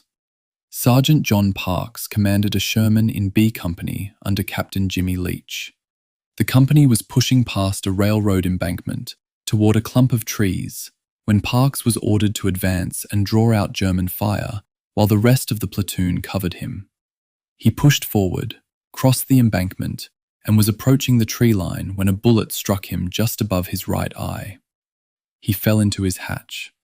His gunner, Herman Coffey, took over from the commander's position and ordered the driver to back the tank over the embankment. Before they could clear the ridge, a German assault gun hit the Sherman and it caught fire. Coffey and the driver got out. Private Edward Clark did not. The after-action accounts preserved in the Warfare History Network reconstruction record Clark's death as a single fact in a paragraph that continues immediately to the next tactical problem. That is how combat records work. Individual deaths become sentences, and sentences are followed by the next sentence, because the column kept moving. The technical picture of what the 4th Armoured Division was fighting with during this advance is important and tends to be understated. The division had entered the advance already short 713 men from its authorized complement and missing 21 tanks. This before a single battle casualty. The 8th Tank Battalion's 160-mile march from Lorraine had cost 33 additional tanks to mechanical failure. Tracks throwing in the cold, final drives seizing, engines failing in the sub-zero temperatures that drop viscosity of gear oil to near solid consistency in the wrong design. A Sherman's radial aircraft engine was reasonably robust in temperate conditions. In 20 below weather, with the cooling system not designed for sustained cold weather operation, and with maintenance crews too cold and too tired to do anything more than triage failures, 33 tanks is not a surprising number. It is, however, a significant one. The 4th Armoured Division reached the approaches to Bastogne already fighting below its paper strength by a margin that would have made some commanders request a delay. Gaffey did not request a delay. Patton would not have granted one. The village-by-village character of the advance, Martelange, Flatzbourhof, Chaumont, Warnac, Bigonville, Tintange, means that the 100-mile march to Bastogne is something of a misnomer. It was 100 miles if you measured crow flight distance between the starting point and the objective. It was considerably more if you measured the actual route, which was shaped by bridge demolitions, road craters, frozen river crossings, minefield diversions, and the simple reality that a column of armor cannot take a straight line across country. The bridges that American engineers had blown in the 8th Corps retreat now had to be rebuilt under fire or bypassed by finding alternate crossings. At Martelange, the first major town on the CCA route, the bridges over the Sauer River had been demolished. The infantry went in to fight for the crossing point, while engineers assessed what remained. When the tanks finally crossed, it was over a treadway span whose load capacity had been calculated by engineers working in snow at night by flashlight. The Warnac engagement on Christmas Eve shows how fine the margin was in several of these actions. Baker Company, 35th Tank Battalion, was clearing the town with infantry when Shermans used a white phosphorus round to illuminate a field, and 2 Stug assault guns that had been invisible in the darkness immediately opened fire, hitting 1 American tank before the others could respond. The crew bailed out. 2 more Shermans nearby returned fire and destroyed both assault guns. 1 gunner, Private First Class Robert Riley, had loaded another round in the split second between his tank's incoming hit and the moment it was necessary to fire. That kind of speed, the difference between firing first and being fired upon, was the margin. In Bastogne's medical stations, the surgeons working in the seminary chapel and the Heinz barracks garage couldn't have known the names of the men whose decisions at Warnac and Chaumont and Flatzbourhof determined whether reinforcement arrived before their supplies ran out. But the connection was real and direct. Chapter 10. Inside the Perimeter. The town of Bastogne had a peacetime population of approximately 4,000 people. By the 20th of December 1944, roughly 2/3 of those residents had fled, south, west, wherever the roads were still open, before the German encirclement was complete. The remaining civilians, perhaps 12 to 1,500 people, were in cellars and basements throughout the town, while approximately 18,000 American soldiers occupied the buildings above them and the perimeter positions outside. The soldiers and the civilians shared a common resource problem. No resupply, no evacuation, no medical facilities beyond what could be improvised in whatever buildings the military had not yet requisitioned. The nuns of the Institut Notre Dame stayed. The Belgian nurses at the improvised medical stations stayed. The civilians in their cellars stayed, because they had nowhere to go. The military picture inside the perimeter in the first days after encirclement was not the picture that subsequent accounts generally present. The 101st Airborne Division was present in force. 4 parachute infantry regiments, glider infantry, division artillery, but it was present as a formation that had been rushed from its rest billets at Camp Mourmelon, with minimal supplies, without the full complement of medical materiel, without the artillery ammunition loads that a deliberate defensive operation would have carried. The speed of the commitment, alerted the 17th, moving the 18th, arriving the 19th, had been operationally necessary and logistically costly. The division arrived in time to close the perimeter before the German encirclement was complete. It arrived without the supplies it needed to hold that perimeter for an extended siege. The 326th Airborne Medical Company's after-action report, filed after the fact from the archives of the National Archives and Records Administration, Record Group 407, preserves the sequence of what went wrong on the night of December 19th, in language that is precise and flat. The company had set up a division clearing station near Herbarrimont, 8 miles west of Bastogne, beginning at 1100 hours on the 19th. By 2100 hours, it was receiving patients. At 2200 hours, an enemy force estimated at 6 armoured vehicles and 100 infantry soldiers approached from the direction of Houffalize and attacked the station. Captain Jacob Pearl's statement, reproduced in the report, describes machine gun fire from half-tracks, 6 division trucks set afire, the red crosses on the medical tents visible in the firelight, and the fire continuing after the crosses were visible. A German officer then approached Lieutenant Colonel David Gold, the division surgeon, and after a brief discussion, Gold surrendered the company. 11 officers and 119 enlisted men were taken prisoner. Private First Class Henry G. Sullivan was killed. An 18-officer, 125-man gap in the medical system opened in a single night. What replaced that system, improvised, distributed, running on whatever personnel and supplies remained, was a study in what Grant Harwood's account calls prolonged care. Maintaining patients who cannot be evacuated in conditions below the minimum standard without adequate supplies for longer than any planning assumption had anticipated. The chapel of the Petit Séminaire on the east side of Bastogne became the primary collecting station for the 101st. The pews were removed. The sacristy became an operating room. The casualties continued to come in while none could be taken out. The wounded were laid in rows along the floor of the church, with barely enough room left between them for aid men to walk. To one side, in front of an altar in an alcove, 2 battalion surgeons worked steadily, hour after hour, under the silent gaze of the Blessed Virgin, recorded Captain Charles Phelan, a medical administrative corps officer, in his post-war account published in Military Surgeon in January 1947. The second facility, established on the north side of town, in the maintenance garage of Heinz Barracks, illustrates what improvised actually meant in material terms. Surgeons triaged arriving casualties by placing them in rows on a sawdust floor, the most serious cases toward the front, those judged expectant, beyond saving with available resources, along the back wall. An ad hoc graves registration office operated nearby. The horizontal roll-up door had to be kept partially open for access. The garage had holes in the ceiling. Plasma ran low. Bandages were replaced with ripped cloth.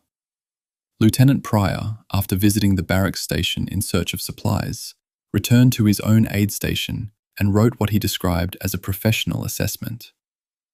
I have always believed, and still do, that this did not constitute a bright page in the history of the Army Medical Department. This decaying medical situation was worsening, with no hope for the surgical candidates, and even the superficial wounds were beginning to develop gas gangrene. The airdrop on December 23rd, 241 C-47 cargo aircraft, delivering 144 tons of supplies in just over 4 hours, partially addressed the material crisis. Pathfinder paratroopers had jumped into the perimeter in the early morning hours, with special radios to direct the drops.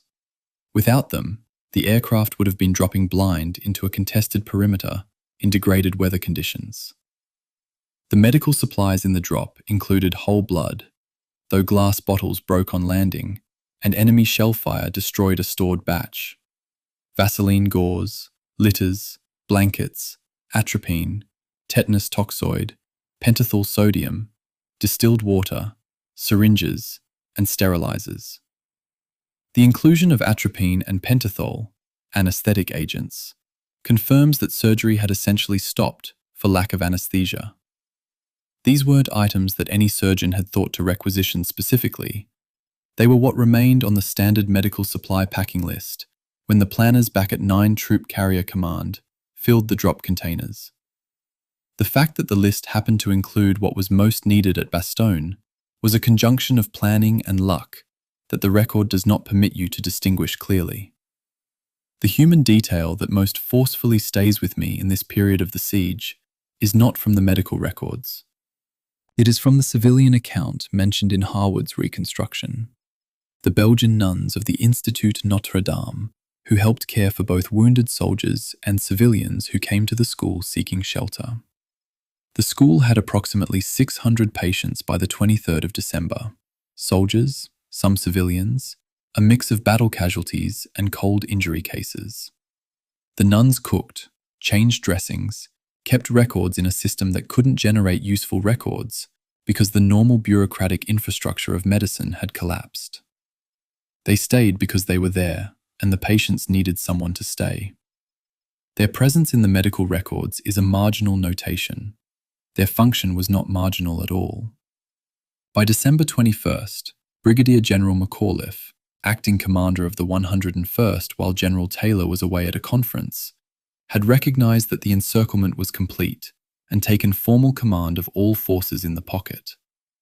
This included not just the 101st, but Combat Command B of the 10th Armored Division, the 705th Tank Destroyer Battalion, the 755th and 969th Field Artillery Battalions, and remnants of other units that had been pushed into Bastogne by the German advance.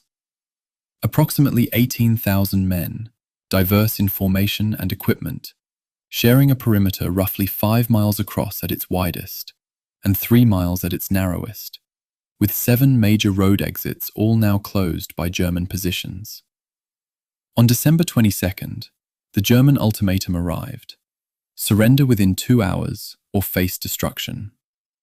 McAuliffe's initial reaction, before he composed the formal reply, was recorded by his aide as, "Us surrender on nuts."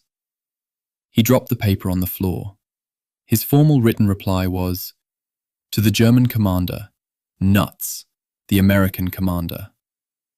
Colonel Harper, who delivered the reply to the German delegation, was asked by the German officers what it meant. In plain English, Harper reportedly told them, "It is the same as go to hell." The fact that the reply was preserved, distributed, and became famous within hours says something about how information moved inside the perimeter, even when the perimeter was closed.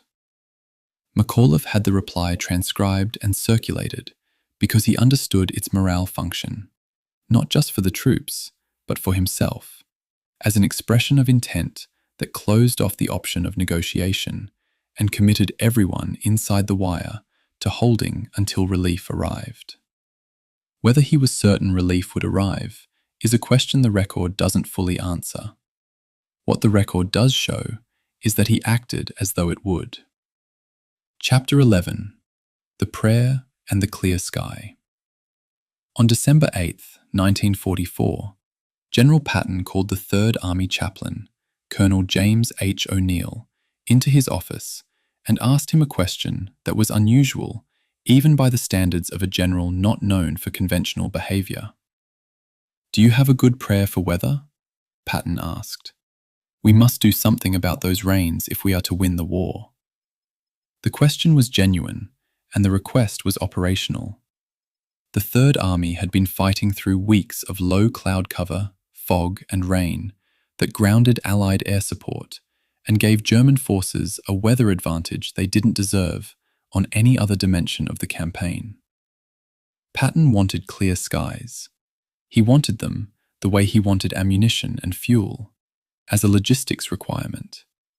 He had decided to treat the problem the way he treated logistics requirements, by assigning someone responsible for solving it. O'Neill drafted a prayer. It read, "Almighty and most merciful Father, we humbly beseech Thee, of Thy great goodness, to restrain these immoderate rains with which we have had to contend. Grant us fair weather for battle. Graciously hearken to us as soldiers who call upon Thee, that armed with Thy power, we may advance from victory to victory, and crush the oppression and wickedness of our enemies, and establish thy justice among men and nations. Patton read it, approved it, and ordered 250,000 copies printed. Every man in the Third Army was to receive one.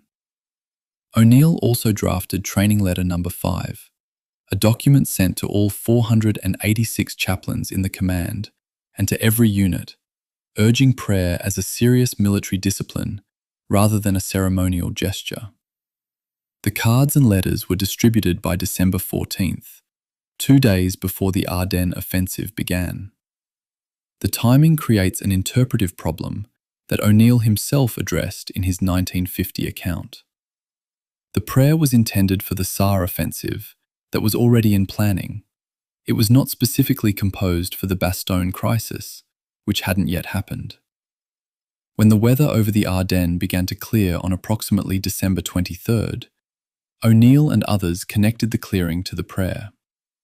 Patton walked into O'Neill's office in Luxembourg City and said, "Well, Padre, our prayers worked. I knew they would." He then awarded O'Neill the Bronze Star. This anecdote appears in multiple sources and is plausible on its face. Patton was, despite his public image, a man of genuine private faith, who kept a Bible and read it, who wrote prayers himself, who understood religious expression as part of the command relationship with men under extreme stress. Whether the prayer worked in any causal sense is a question outside the frame of historical analysis. What is verifiable is that the weather cleared on approximately December 23rd, and that 241 C-47s flew on that date. The December 23rd airdrop is a piece of operational history whose drama tends to be described in the language of miracle. The skies cleared, the planes arrived, the garrison was saved. The operational record is more specific and more interesting. The Pathfinder team that jumped in the early morning hours to set up the drop zone guidance had inserted under fire, established a radio link with the incoming aircraft, and was directing a stream of cargo planes through a perimeter still ringed by German anti-aircraft. In just over 4 hours, the 241 aircraft delivered 144 tons of supplies. That works out to roughly 23 pounds of material per man, for a garrison of approximately 14,000 soldiers. Enough to resupply immediate ammunition deficiencies, enough to replenish some medical supplies, not enough to sustain the garrison indefinitely if the siege continued. The airdrop was a reprieve, not a resolution. The supplies that mattered most in the immediate term were not food, though food was also running low, but ammunition.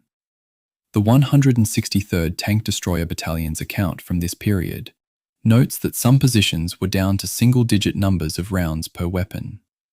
The 463rd Parachute Field Artillery's history records that by noon on December 23rd, some of its guns had no high explosive rounds at all. The drop addressed these deficiencies partially.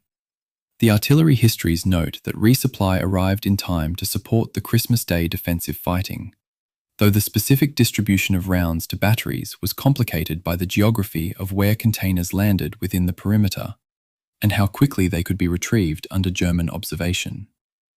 23 pounds per man, spread across an area several miles in diameter, some of it landing in German-held territory, some of it sinking in snow where it wouldn't be found for days.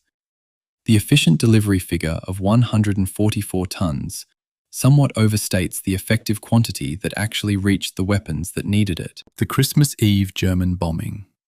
A single enemy aircraft dropping a single bomb that scored a direct hit on the Sama department store being used as a medical collecting station killed approximately 30 patients and a Belgian nurse, and forced the surviving medical personnel to relocate. The official accounts note the incident briefly. The human accounts note it in more detail. Patients already in poor condition being moved again. Personnel exhausted past rational endurance making another improvised adjustment. The destroyed building burning in the darkness of Christmas Eve, while German forces continued their pressure on the perimeter. The contrast between the clean narrative of "the prayer worked and the planes came" and the simultaneous reality of a bomb hitting a hospital full of wounded men is not a contradiction in the historical record. Both happened on the same day. Patton spent Christmas Day visiting units across the front. He drove the corridor roads that weren't yet corridors, observing the advanced positions, talking with soldiers whose names the diary records, decorating men whose actions merited recognition, and managing the command climate of an army that was under pressure to move faster than the terrain and the German defences were permitting. His diary entry for the 25th notes his confidence in the outcome, while recording his impatience with the pace. He does not record despair. He doesn't seem to have felt it. Or if he did, he disciplined it out of the diary the way he disciplined most private uncertainty. The pattern of the diary is consistently more certain than any reasonable reading of the situation would justify, which is either a genuine character trait or a commander managing his own morale through the act of writing.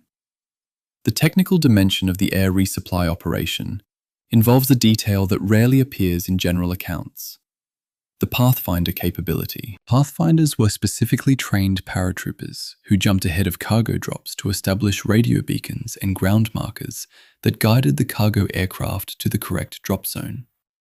Without them, in reduced visibility over a contested perimeter, the aircraft would have been dropping on map coordinates that might or might not correspond to where friendly troops actually were. The Pathfinder team that inserted on December 23rd into Bastogne did so at night, by parachute, into a perimeter under artillery fire, carrying radio equipment they had to assemble and operate in freezing temperatures under hostile observation. Their names appear in very few accounts of the siege. Their function was the difference between a precise drop and a scattered one. The question the prayer episode raises, and that O'Neill's own account is honest enough to leave open, is the relationship between morale action and operational action in command. Patton had legitimate reasons to want a chaplain actively organizing prayer across 250,000 soldiers.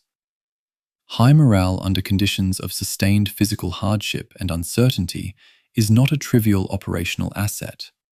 It is directly correlated with unit cohesion, with the willingness to continue fighting when rational calculation would suggest stopping, with the quality of individual decision-making when the chain of command is broken and a private has to decide alone what to do. Patton understood this. He also understood the reverse, that a general who shows visible uncertainty about the outcome communicates that uncertainty to his command culture, and that communication is as real and as operationally consequential as any order in a formal message. The prayer was partly faith, partly management, and the two are not as separable in the historical record as analysts generally prefer. Chapter 12: Christmas Day and the Mechanics of Waiting. Christmas Day, 1944, was a clear day across the Ardennes. It had been clear since approximately the 23rd. The sky that grey-blue of cold high pressure that pilots call good weather, and that anti-aircraft gunners of both sides also called good weather, for the same reasons expressed in opposite directions. The clearing had enabled the December 23rd airdrop over Bastogne. It had also enabled American P-47 Thunderbolts and P-38 Lightnings to fly close support missions over the 4th Armored Division's axis of advance. And those missions had material consequences for the fighting that the tank crews and infantry who received the support noted with the specific gratitude of people who understand the mechanics of being fired on by heavy weapons. On Christmas Day at Tintange, 8 P-47s dropped bombs and rockets on the German defensive position and strafed with their .50 caliber guns before the American infantry advanced to the outskirts of town. The 2-hour artillery barrage that followed the airstrikes allowed the ground assault to proceed. Tintange fell. The next village, Hollange, would have to wait for morning. The fighting at Bigonville on Christmas Eve had produced one of those small unit episodes that the after-action record preserves with enough specificity to anchor the narrative in something real. Lieutenant John Whitehill, leading A Company of the 37th Tank Battalion through the village, found his advance stopped by machine gun nests in successive buildings. At Lieutenant Colonel Abrams's suggestion, Whitehill's tanks switched to concrete-piercing fuses on their 75mm rounds, ammunition designed to penetrate bunker walls before detonating, which proved equally effective on stone farmhouse walls, collapsing the firing positions from inside rather than outside. The machine guns stopped. The infantry moved. A sniper then engaged Whitehill personally from a building at approximately 150 yards, the rounds chipping paint from his turret close enough to fill his eyes with debris. He tried suppressing the sniper with his submachine gun. When the sniper's fire continued, he loaded a 75mm high explosive round instead. The sniper did not fire again. Whitehill was subsequently wounded in the hand by another round, gave command to his next officer, and then came back to the company when the replacement was also hit. He commanded the company from outside his tank, standing on the rear deck in a firefight, after being wounded because there was nobody else. The pattern of the advance, gains made, counterattacks absorbed, casualties taken, the column reforming and continuing, had by Christmas Day produced a formation that was winning and diminishing simultaneously. CCB had lost 11 tanks at Chaumont and recovered 7 later, giving a net loss of 4 for that engagement alone. A and C companies of the 8th Tank Battalion were each down to a single platoon of tanks. The infantry had taken 70 casualties at Chaumont. CCR under Abrams had been fighting continuously since December 23rd at Flatsbourghof and subsequently at Bigonville, Remoisville, and Remy-Champagne, losing tank commanders and infantry officers in the way that small unit leadership erodes under sustained contact. Captain Charles Trover, commanding Company C of the 37th, had been killed by a sniper's bullet while leading his company through one of the advance villages. Abrams called off one assault after Trover's death, reset the line, and resumed in the morning. The column kept moving. What kept it moving, in the mechanical sense, was an artillery system that the official record documents in numbers that convey scale without fully conveying function. Patton's diary entry for December 21st notes 108 battalions of Corps and Army artillery supporting the attack, 1,296 guns of 105mm caliber or larger. That number is so large that it risks becoming abstract. In the village fights that the 4th Armoured Division was conducting, the relevant unit was not a battalion, but a battery. 4 guns, capable of delivering approximately 40 rounds per minute sustained, capable of devastating a stone building or a prepared fighting position in the time it took an infantry platoon to cross a field under fire.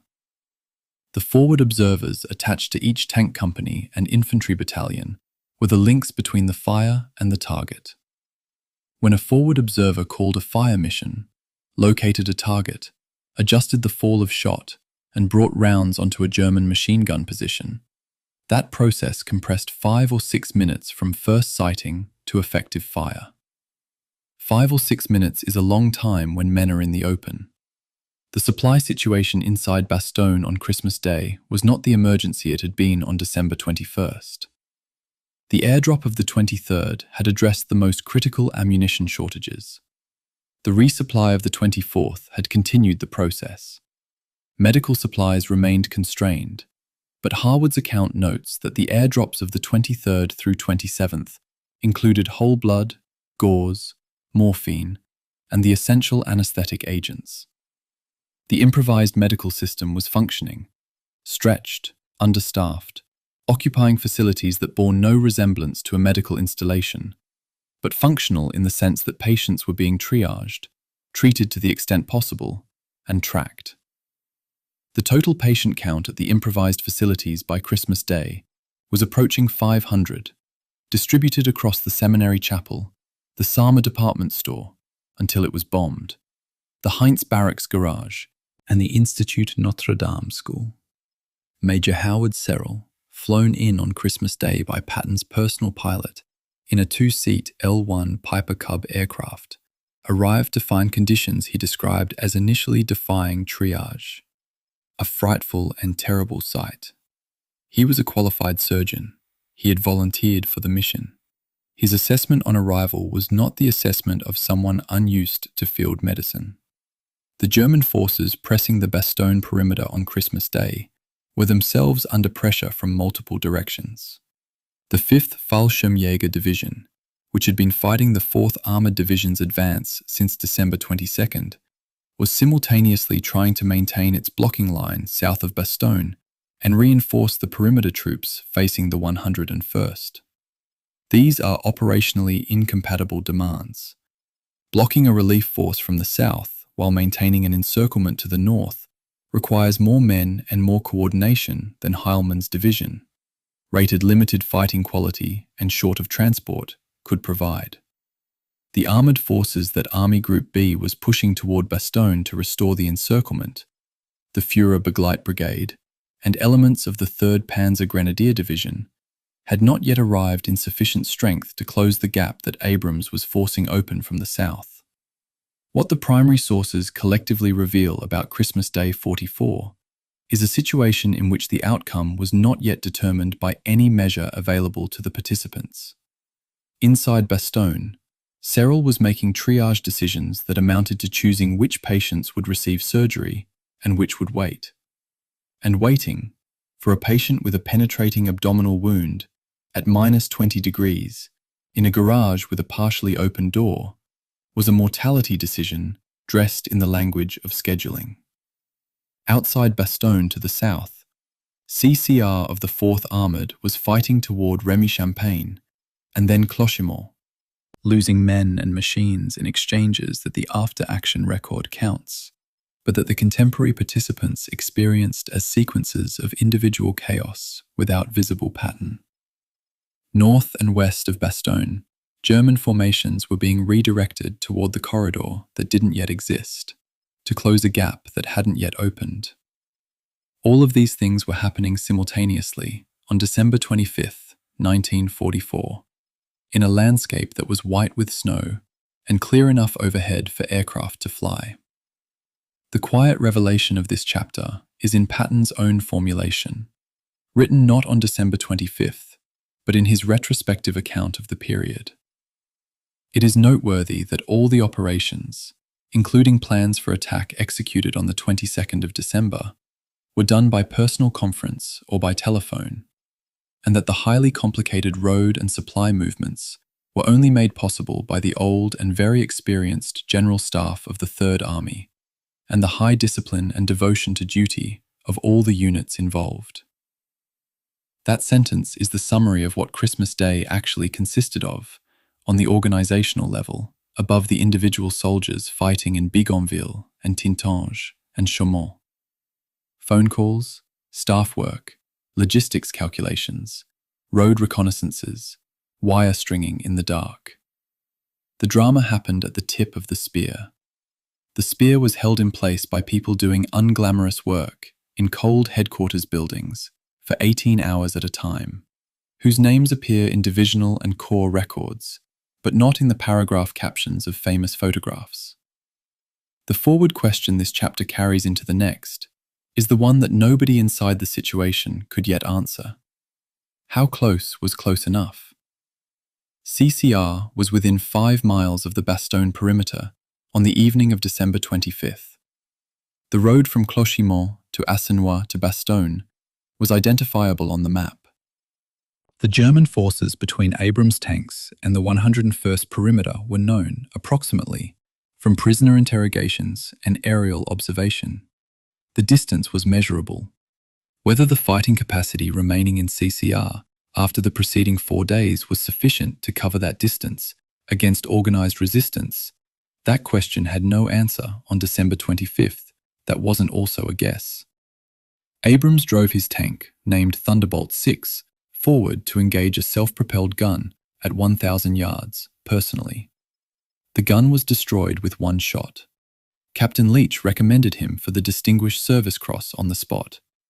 The column kept moving. 1 more day. Chapter 13. What the enemy thought would happen. There is a German planning document that almost never appears in popular accounts of Bastogne, and when I first read the post-war interrogation summaries collected under the Foreign Military Studies program, I found it sitting in plain sight, as conspicuous as a stopped clock. General Heinrich Freiherr von Luttwitz, commanding the 47th Panzer Corps, the formation tasked with encircling and capturing Bastogne, had built his entire operational schedule around a single assumption. He believed the Americans would need 5 to 7 days to organize a coherent response to the Ardennes offensive. 5 to 7 days. That was the margin his staff had calculated, the number etched into their logistics timelines, their fuel allocations, their ammunition resupply routes. It was wrong by the length of a continent. The assumption was not irrational on its face. In 1944, the German officer corps had seen Allied responses to surprise attacks bogged down in staff friction, supply arguments, and command hesitation.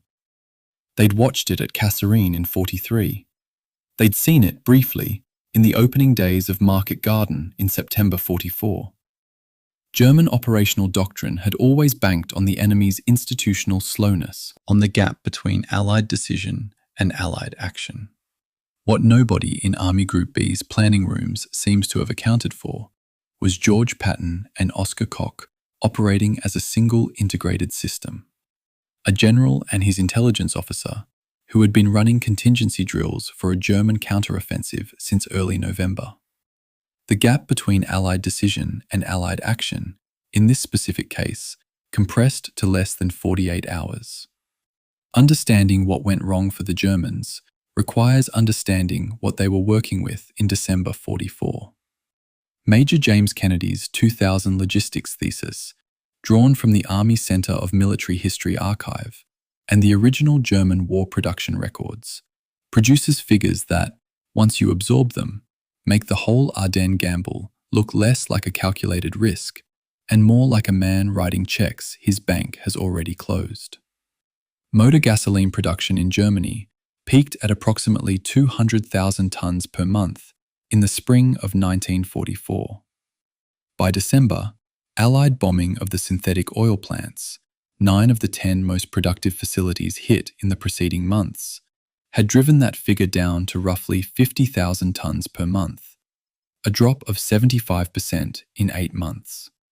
Field Marshal Keitel's own memo to Commander O.B. West, Field Marshal von Rundstedt, dated the 7th of December, stated plainly that inventories of motor fuel would last approximately 2 weeks at current consumption rates, or might be rationed out to approximately 2 months. 2 weeks, that was the window. Fuel allocation for the offensive itself was calculated to cover 65 to 100 miles of advance, barely enough to reach the Meuse, let alone Antwerp. A Panther tank consumed roughly 113 gallons per 100 miles on good road surfaces. In the broken, forested, snow-covered terrain of the Ardennes in December, consumption ran considerably higher. The planners knew this. They also knew that roughly half the fuel stockpiles for the offensive had been positioned east of the Rhine, held there partly as a deception measure and partly to protect the stocks from Allied air attack, which meant it had to travel forward under fire, across damaged rail lines and bomb-cratered roads, in trucks that were themselves running short of fuel. The circularity of this problem would have been almost comical if it hadn't cost tens of thousands of lives. The rail situation confirms the picture. Kennedy's thesis reproduces the monthly Reichsbahn loading figures. 703,580 rail cars loaded in October 44. 805,884 in November, when Allied bombing temporarily shifted focus away from the Ardennes to support operations around Aachen. Then 547,309 in December, as Allied bombers returned to the transportation system. By the end of 1944, the marshalling yard capacity across Western Germany had dwindled to approximately 40% of its pre-bombing level. Backlogs of waiting rail cars grew to an estimated 1,700 trains in November. Units were arriving at their assembly areas already late, already short of the supplies that were supposed to precede them. The offensive was launched into a logistics system that was, by any rational measure, already failing. Von Luttwitz's 47th Panzer Corps faced Bastogne from the north and west, and the post-war interrogation records, the Eat Hint series compiled by the American Historical Division, show a commander who understood that Bastogne had to fall fast. He needed the road junction. 7 paved roads converged there. Without the town, his corps would be threading armor through secondary tracks that turned to mud soup in rain and froze into rutted obstacles in hard frost. The plan called for the 2nd Panzer Division to bypass Bastogne and drive for the Meuse, while the 26th Volksgrenadier Division and Panzerlehr screened the town, reduced it, and moved on. It was a plan that depended on speed and on American passivity. The Americans were not passive. The 101st Airborne was already moving before the encirclement was complete. By the 22nd of December, von Luttwitz dispatched an extraordinary party under a white flag. A major, a captain, a lieutenant, and a private, carrying a written ultimatum demanding the surrender of the Bastogne garrison. The tone of the document was simultaneously threatening and slightly desperate. German commanders do not generally risk officers under flags of truce when they believe they have unlimited time. They sent the ultimatum because they did not have unlimited time. They were running out of fuel, running out of ammunition margins, running out of the operational window that the whole offensive depended on. General McAuliffe's one-word reply, "Nuts," has entered the popular record as a piece of defiant American wit. What the reply also represented, though nobody framed it this way at the time, was an accurate read of German weakness. McAuliffe knew help was coming. He didn't know exactly when, but he knew it was coming. And he seems to have concluded that the Germans demanding surrender were not Germans who had the luxury of waiting. What the interrogation transcripts also reveal, and what tends to get lost in the narrative of American heroism, is the degree to which the German failure at Bastogne was arithmetically inevitable from the moment the fuel allocation was fixed. The 2nd Panzer Division reached the village of Selles, approximately 5 kilometers short of the Meuse River, by the 24th of December. 5 kilometers. In operational terms, that is almost nothing. The division stopped there, not because of a decisive engagement, not because of overwhelming Allied force, but because its tanks had run out of fuel. The division's lead elements sat in place while the Allied counterattack began building behind them. And over the next 2 days, they were destroyed largely in position. Vehicles abandoned, crews either killed or taken prisoner. The westernmost point of the entire German offensive frozen in place by a fuel gauge reading empty. I keep coming back to that image when I think about the whole architecture of what the Germans were attempting. They built a plan that required everything to go right simultaneously. The weather, the Allied reaction speed, the fuel forward movement, the rail delivery schedule, the road capacity in the Ardennes in winter. None of those things could be individually guaranteed, and when you stack contingencies that tightly, you're not planning an offensive, you're planning a prayer. The 5 to 7 day assumption was the load-bearing wall of the entire structure. When Patton's Third Army crossed the Luxembourg border inside 48 hours, that wall came out. The rest was just physics. Historians have argued, and continue to argue, about how much German commanders actually believed the offensive could reach Antwerp. The post-war interrogations, read carefully, suggest that a significant number of senior officers in Army Group B considered the large solution, Antwerp, to be beyond reach before the attack even launched. Many seem to have been quietly hoping for the small solution, push far enough to force an Allied operational pause, gain a negotiating position, buy time for the Eastern Front. That is a critically different objective, and it suggests that the narrative of German hubris overlooks something more uncomfortable. The possibility that a significant portion of the German command structure launched this offensive, knowing it would probably fail in its stated aims, because the alternative was to do nothing and lose the war by the spring of 45 anyway. They were choosing between certain defeat and possible catastrophe. They chose possible catastrophe. The question that the ETHINT transcripts leave hanging, and it's the question I find hardest to resolve, is whether the 5 to 7 day assumption was a genuine intelligence failure or a convenient fiction that allowed planners to produce a timetable that looked viable on paper.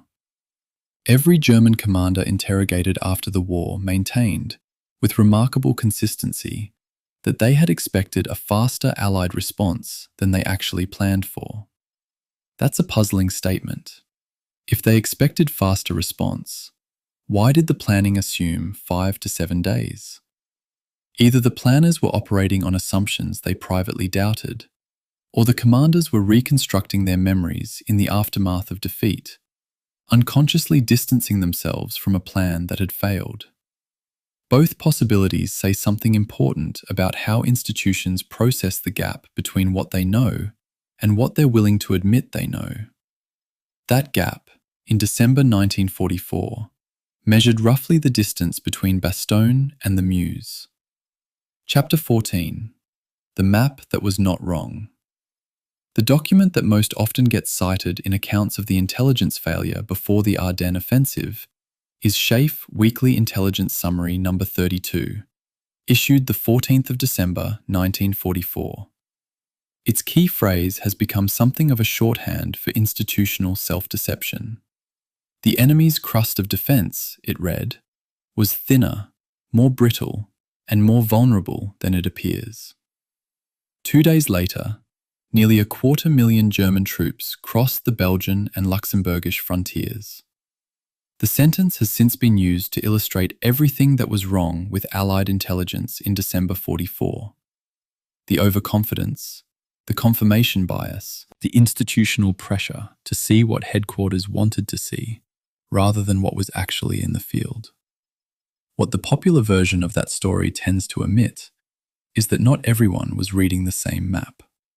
Colonel Oskar Koch, 3rd Army G2, had been assembling a parallel picture since the beginning of November.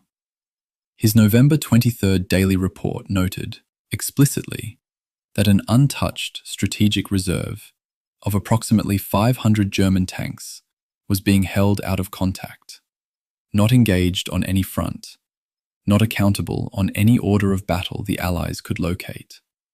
500 tanks in an army that was supposed to be exhausted, fighting defensively across a thinning front. Koch's staff had been tracking the disappearance of German panzer divisions from the front line since early November. Not destroyed, not defeated, simply gone from the intelligence picture. On the 18th of November, aerial reconnaissance had counted 226 German trains moving west, a volume of rail traffic that didn't match any defensive consolidation pattern. That volume of movement pointed in one direction only. Koch briefed Patton personally on the 9th of December. His assessment showed the Germans holding a 2-to-1 advantage in the sector that concerned him, the Ardennes, and he presented it in terms that left little room for comfortable interpretation. Patton, whatever his many documented faults, responded to the briefing with something genuinely unusual in senior Allied command circles. He ordered his staff to prepare specific contingency plans for a Third Army pivot northward. Not vague notional alternatives, specific plans. Axis of advance, artillery redeployment, logistics sequencing, corps assignments. Brigadier General Hobart Gay, Patton's Chief of Staff, and Colonel Halley Maddox, the Third Army Operations Officer, began that work the week of the 9th of December. The Ardennes offensive launched the 16th. Patton's staff had been planning the response for roughly a week before it was needed. The historiographical friction here runs deep and has not been fully resolved.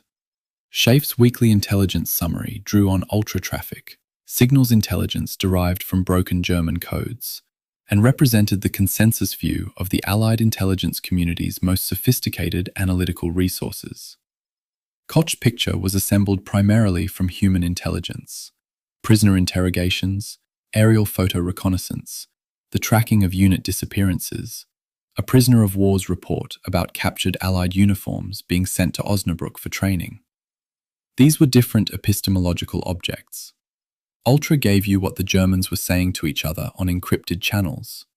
Human intelligence gave you what German soldiers were doing in the physical world.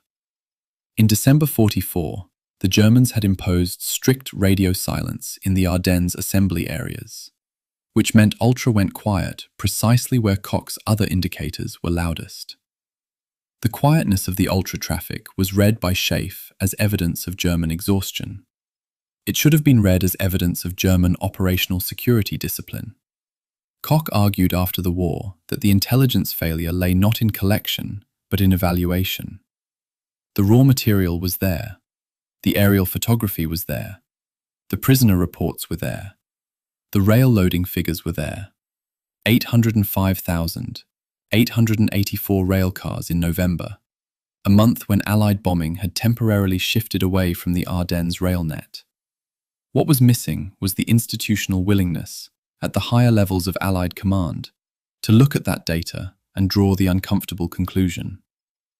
Every intelligence assessment exists inside a broader command climate, and in December 44, the command climate at Schaeff was one of optimism approaching certainty. The war seemed to be nearly over. Nobody wanted to be the analyst who saw a major German offensive coming when the prevailing wisdom held that the Germans were incapable of it. This is not a comfortable observation to sit with, because it suggests the failure was not primarily a matter of information, but of culture. The same institutions that had broken the most sophisticated cipher machine the world had ever seen, that had coordinated the largest amphibious invasion in history, that had pushed 700 miles across France in 3 months. Those same institutions, in December 44, were too invested in their own narrative of German collapse to fully credit the evidence that the narrative was wrong. Koch credited later, and not incorrectly, that Patton's willingness to trust his G2's judgment over the institutional consensus was what made the difference. Patton died in December 45. Koch died in 1970. The Fort Huachuca facility that now bears Koch's name, Koch Barracks, is, in a way, the Army's acknowledgement that the single most important intelligence analysis of the European campaign happened outside the official intelligence consensus. There is something worth examining in the mechanics of how Schaeff misread the Ultra silence. Ultra was, by late 1944, so trusted as an intelligence source that its absence could carry interpretive weight in both directions simultaneously. When Ultra showed German units, it told you where they were. When Ultra went quiet about a sector, it was interpreted, at higher levels, as confirmation that the sector was inactive, that the Germans had nothing to say there because there was nothing happening. But this logic assumes the enemy doesn't know you're listening or doesn't care. By the autumn of 44, German operational security around the Ardennes assembly was disciplined enough to impose almost complete radio silence on the preparing forces. The quietness of the Ardennes in Ultra wasn't evidence of German weakness. It was evidence of German awareness that the Allies could read German signals, and a deliberate effort to give them nothing to read.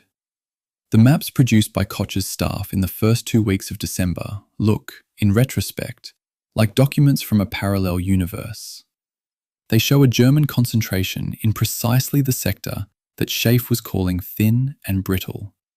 They show the missing panzer divisions in assembly, the rail movement pointing into the Eifel, the fuel dumps that didn't make sense for a defensive posture, the absence of the units that should have been in contact somewhere along the front.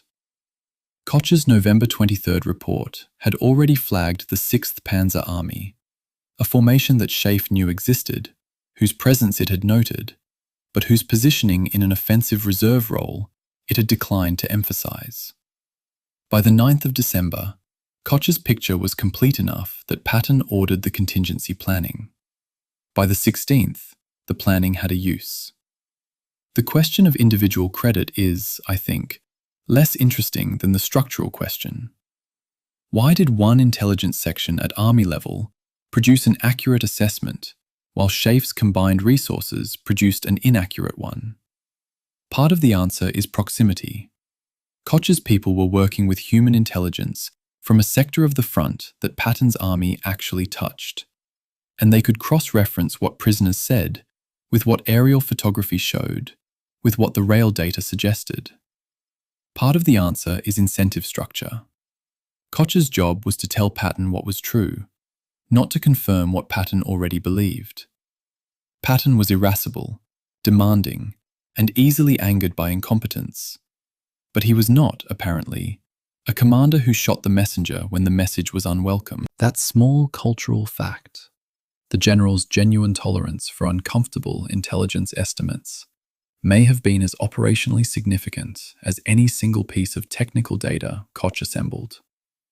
The forward question this chapter leaves open is one about the relationship between intelligence and authority. Koch had the right picture. He briefed it to Patton. Patton acted, but Koch's picture never became the dominant Allied picture. Schaef's weekly intelligence summary number 32 went out to every headquarters in the theatre, and it said something quite different from what Koch was saying. If Patton had not been the kind of commander he was, if Koch had worked for an army headquarters whose general was more committed to institutional consensus, the contingency planning doesn't happen. The week of preparation doesn't exist. And when the call came from Bradley on the 18th of December, "I need you to go north," Patton might have needed not 3 hours to respond, but 3 days. The difference between 3 hours and 3 days, measured in the lives of the men inside the Bastogne perimeter, is something that the official record cannot fully contain. Chapter 15. What a corridor actually is. On the evening of the 26th of December 1944, the news reached Allied headquarters that the siege of Bastogne had been broken. The word travelled fast. Patton received it at 3rd Army headquarters. The press picked it up. By the next morning, newspaper front pages across the United States were carrying headlines about the relief. The heroic armoured thrust. The corridor opened. The paratroopers saved. "I drove to Bastogne through the corridor," Patton wrote in his diary, "passing quite close to the Germans. Luckily, they were not firing." That line appears in War as I Knew It, his post-war account drawn from his wartime diary, and it is verifiable. It is also, read carefully, a more precise statement than it might appear. He drove through the corridor. The corridor existed. He was close to Germans. Germans were still there. What a corridor actually is, in tactical military terms, in December 1944, in that specific piece of Belgian ground between Assenois and Bastogne, is not what the word suggests to a civilian reader. It does not mean a cleared road. It does not mean a secured route protected by friendly forces on both sides. What the corridor opened by Lieutenant Colonel Crichton Abrams's 37th Tank Battalion on the 26th of December actually was, at the moment of its opening, was a single lane of road approximately 200 metres wide in its narrowest section, flanked on both sides by German forces that had not yet been driven back or destroyed, passable only under armed escort and only with artillery suppression of the high ground immediately adjacent. The history records that Cobra King, the lead Sherman of Company C, made contact with elements of the 101st Airborne at approximately 5:10 in the afternoon. It records the handshake between Abrams and General McAuliffe at 5:40. What it records less clearly is what the road was actually like for the convoys that followed. The artillery preparation for the Assenois breakthrough consumed 2,340 shells, roughly 117 tons of ordnance, fired in the minutes before the column moved. That number comes from the operational accounts of the assault. Captain Stedman Senni, the Division Assistant Operations Officer, described the column as moving highballed through Clochemont toward Assenois, all guns firing without stopping. Boggess himself, in a December 49 interview with the European edition of Stars and Stripes, said, "We were going through fast, all guns firing, straight up that road to bust through before they had time to get set." That is not a description of a secured corridor. That is a description of a mad dash through positions that were still occupied, with the infantry that followed behind doing the mopping up in Assenois itself. The 37th lost 5 men killed.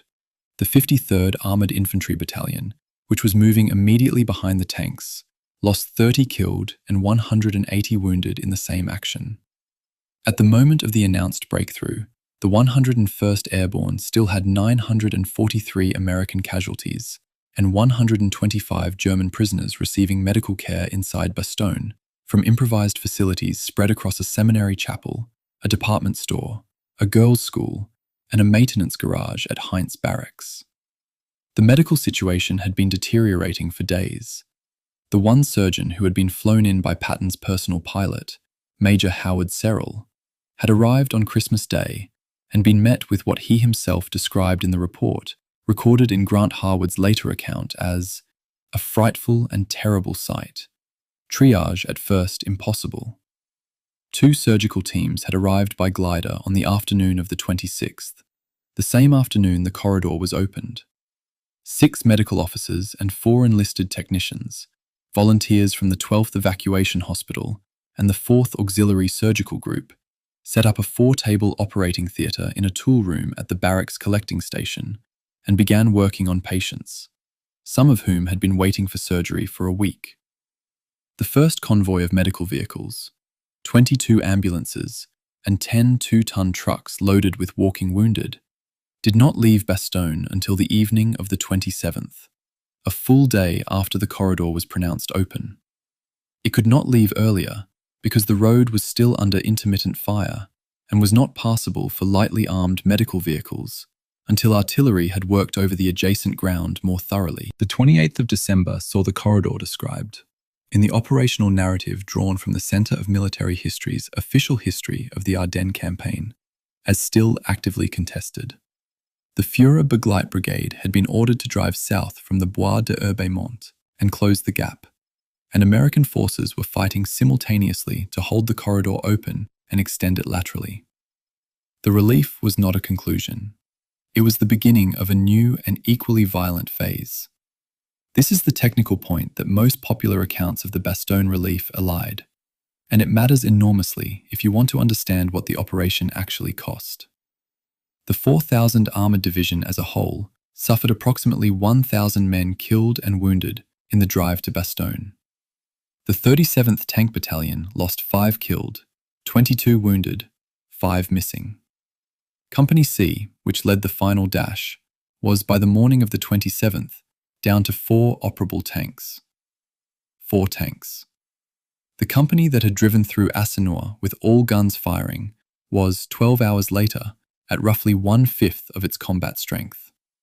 The division had entered the advance already under strength, approximately 713 men short of its authorized complement, 21 tanks short, having suffered 33 additional tank losses on the 160-mile march from Lorraine due to mechanical failures in worn equipment operating in sub-freezing conditions. By the 27th of December, the formation that had broken the siege was itself a formation in urgent need of reconstitution.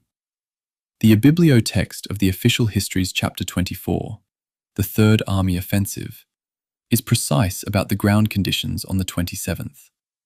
The 35th Infantry Division, tasked with expanding the corridor to the east of the Arlon Highway, had more trouble with terrain and weather than with German resistance in the first hours, the snow running 6 inches deep.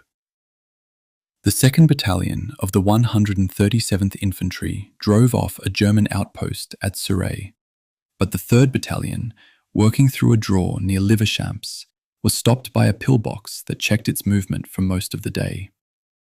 Meanwhile, in the tank sector, CCB and CCA continued what the official narrative calls foot-slogging pace, a phrase that rather brutally deflates the triumphalist headline from the day before.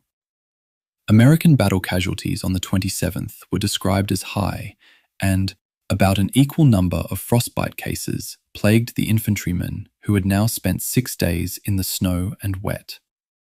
The corridor was open in the sense that a door is open when it's ajar, technically passable, but not safe, and still actively contested. I find myself returning, when I read these documents, to the phrase Patton used in his diary, passing quite close to the Germans. Luckily, they were not firing. That sentence has a quality of offhand observation that I think is not affected. Patton genuinely did observe things in those terms, as data points rather than close calls. But the luck he notes is real. The corridor on the 28th of December was a 200-metre lane of contested road flanked by German forces that had been ordered to close it.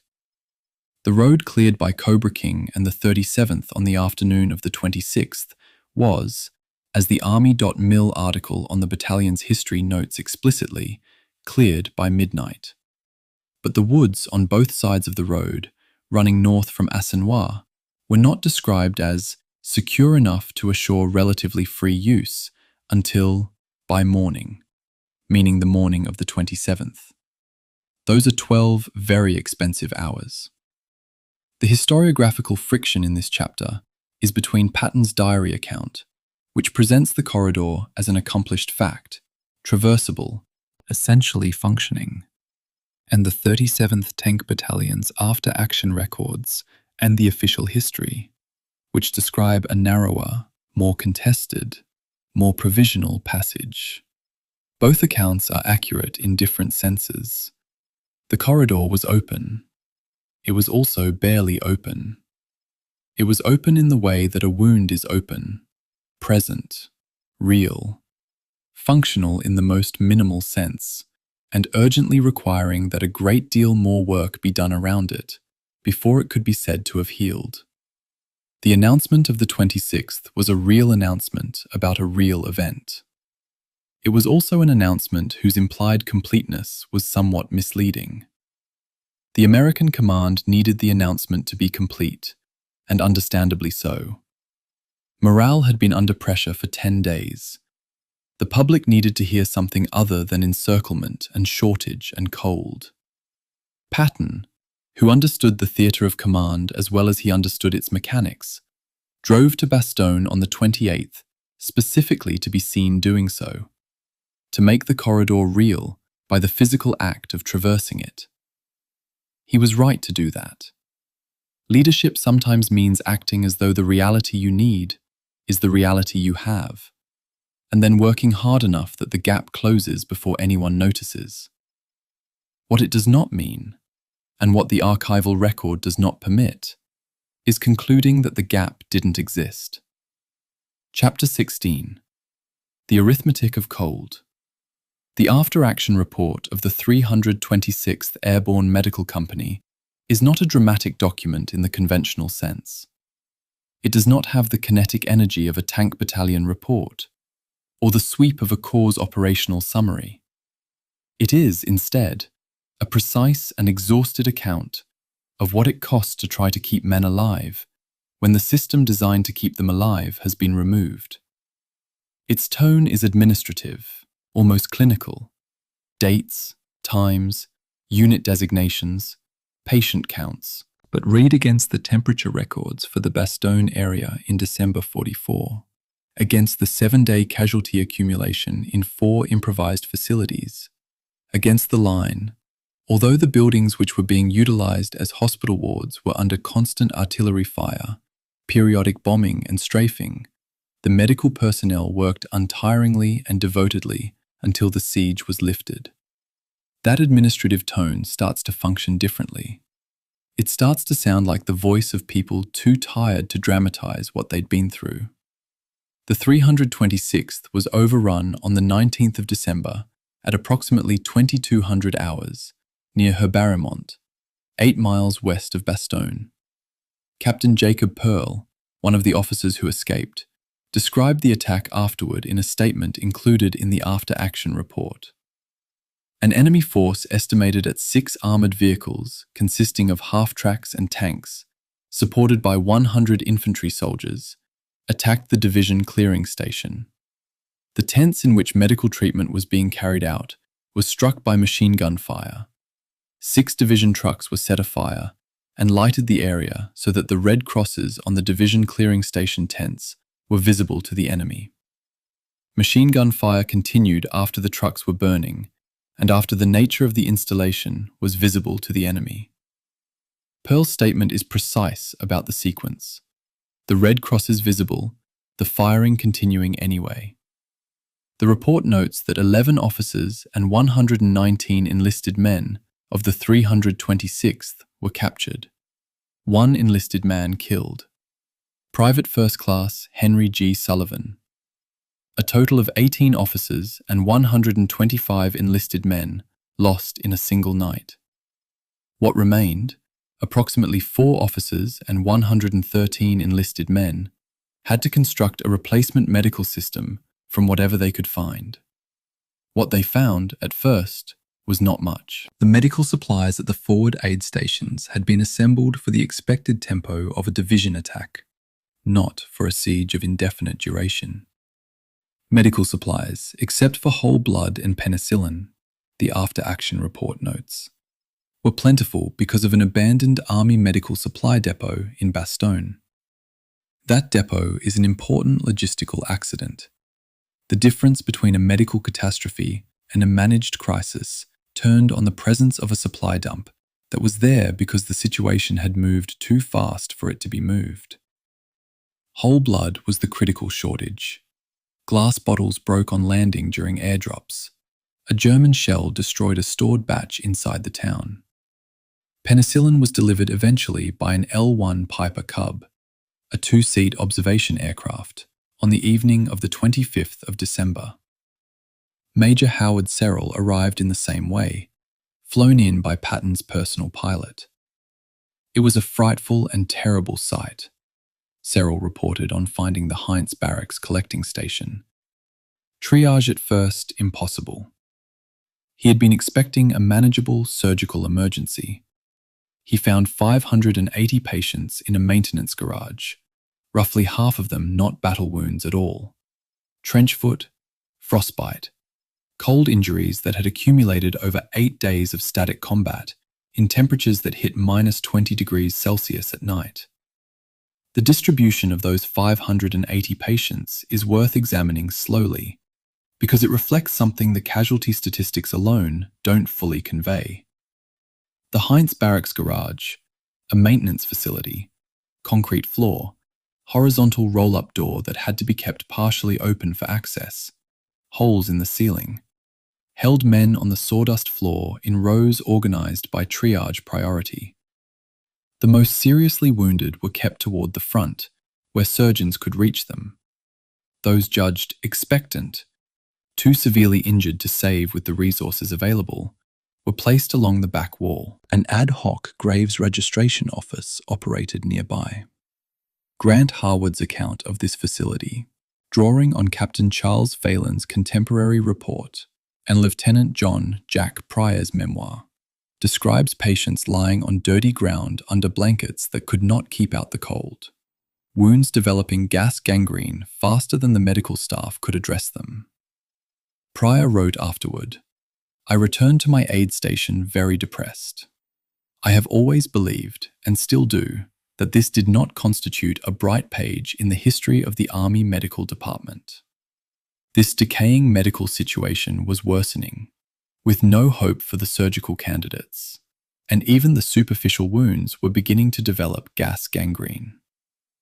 The cold was not simply a discomfort in this context. It was a pathological agent operating on the same level as German artillery. Trench foot develops when feet are kept wet and cold for extended periods, typically above freezing but below 10 degrees Celsius, though the conditions in Bastogne pushed below that range regularly. The process begins with tingling and redness, progresses through numbness to tissue damage, and in severe cases results in gangrene requiring amputation. A soldier with trench foot is not a casualty in the dramatic sense. No wound, no blood. But he cannot fight, cannot walk effectively, and requires medical care that uses the same space and supplies as a man with a shrapnel wound to the chest. The official history's observation that frostbite casualties approaching battle casualty numbers hit the 35th Infantry Division during the 27th of December fighting is not an incidental detail. It's a window into the hidden arithmetic of a winter campaign. For every man hit by German fire, approximately one additional man was being taken out of action by the cold. And that man's removal from the line created the same tactical gap. The airdrop of the 23rd of December, 241 C-47s, delivering approximately 144 tons of supplies, partially addressed the material crisis, though the medical materials included were a calculated subset of a larger load dominated by ammunition. What the drop provided on the medical side, according to the Center of Military History account used in Harwood's analysis, included whole blood, though much broke on impact, Vaseline gauze, litters, blankets, atropine, tetanus toxoid, pentothal sodium, distilled water, syringes, and sterilizers. That is a list that tells you the specific shortages of the moment. Atropine and pentothal are anesthetic agents. Their inclusion confirms that surgical procedures had been suspended or heavily rationed for lack of anesthesia. Tetanus toxoid confirms that wound infection management was a serious concern, which the conditions in the improvised facilities, with their sawdust floors and open doors and crowded patients, makes entirely predictable.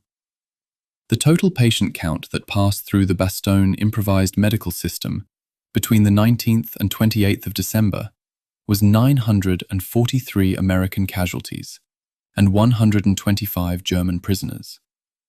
Those numbers are from the 326th after-action report itself, and they're worth sitting with for a moment.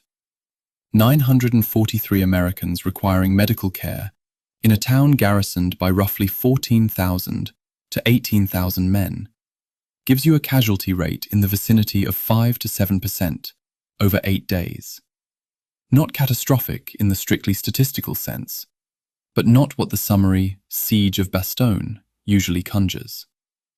Behind those 943 patients are individual stories that the after-action report treats with the brevity of necessity. 2 paratroopers on gurneys, ready for surgery, found with their throats cut when the overrun clearing station was reoccupied. 1 private, Henry G. Sullivan, listed as killed. The names of the dental officers who improvised surgical functions. Lieutenant Evans, who contacted Division G4 at 0630 on the 20th and confirmed the capture of the 326th, then spent the next 6 days running an ambulance collecting point in the 501st Regimental Medical Detachment aid station.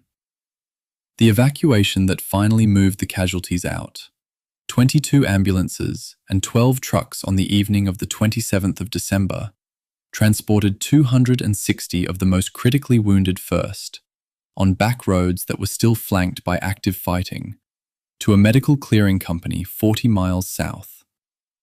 The full evacuation of 964 patients took 2 days.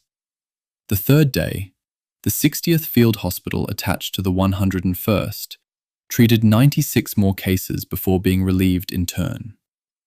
A Third Army medical investigation conducted afterward concluded, with what Harwood's account characterizes as some surprise, that the mortality rate among casualties in Bastogne was actually surprisingly low.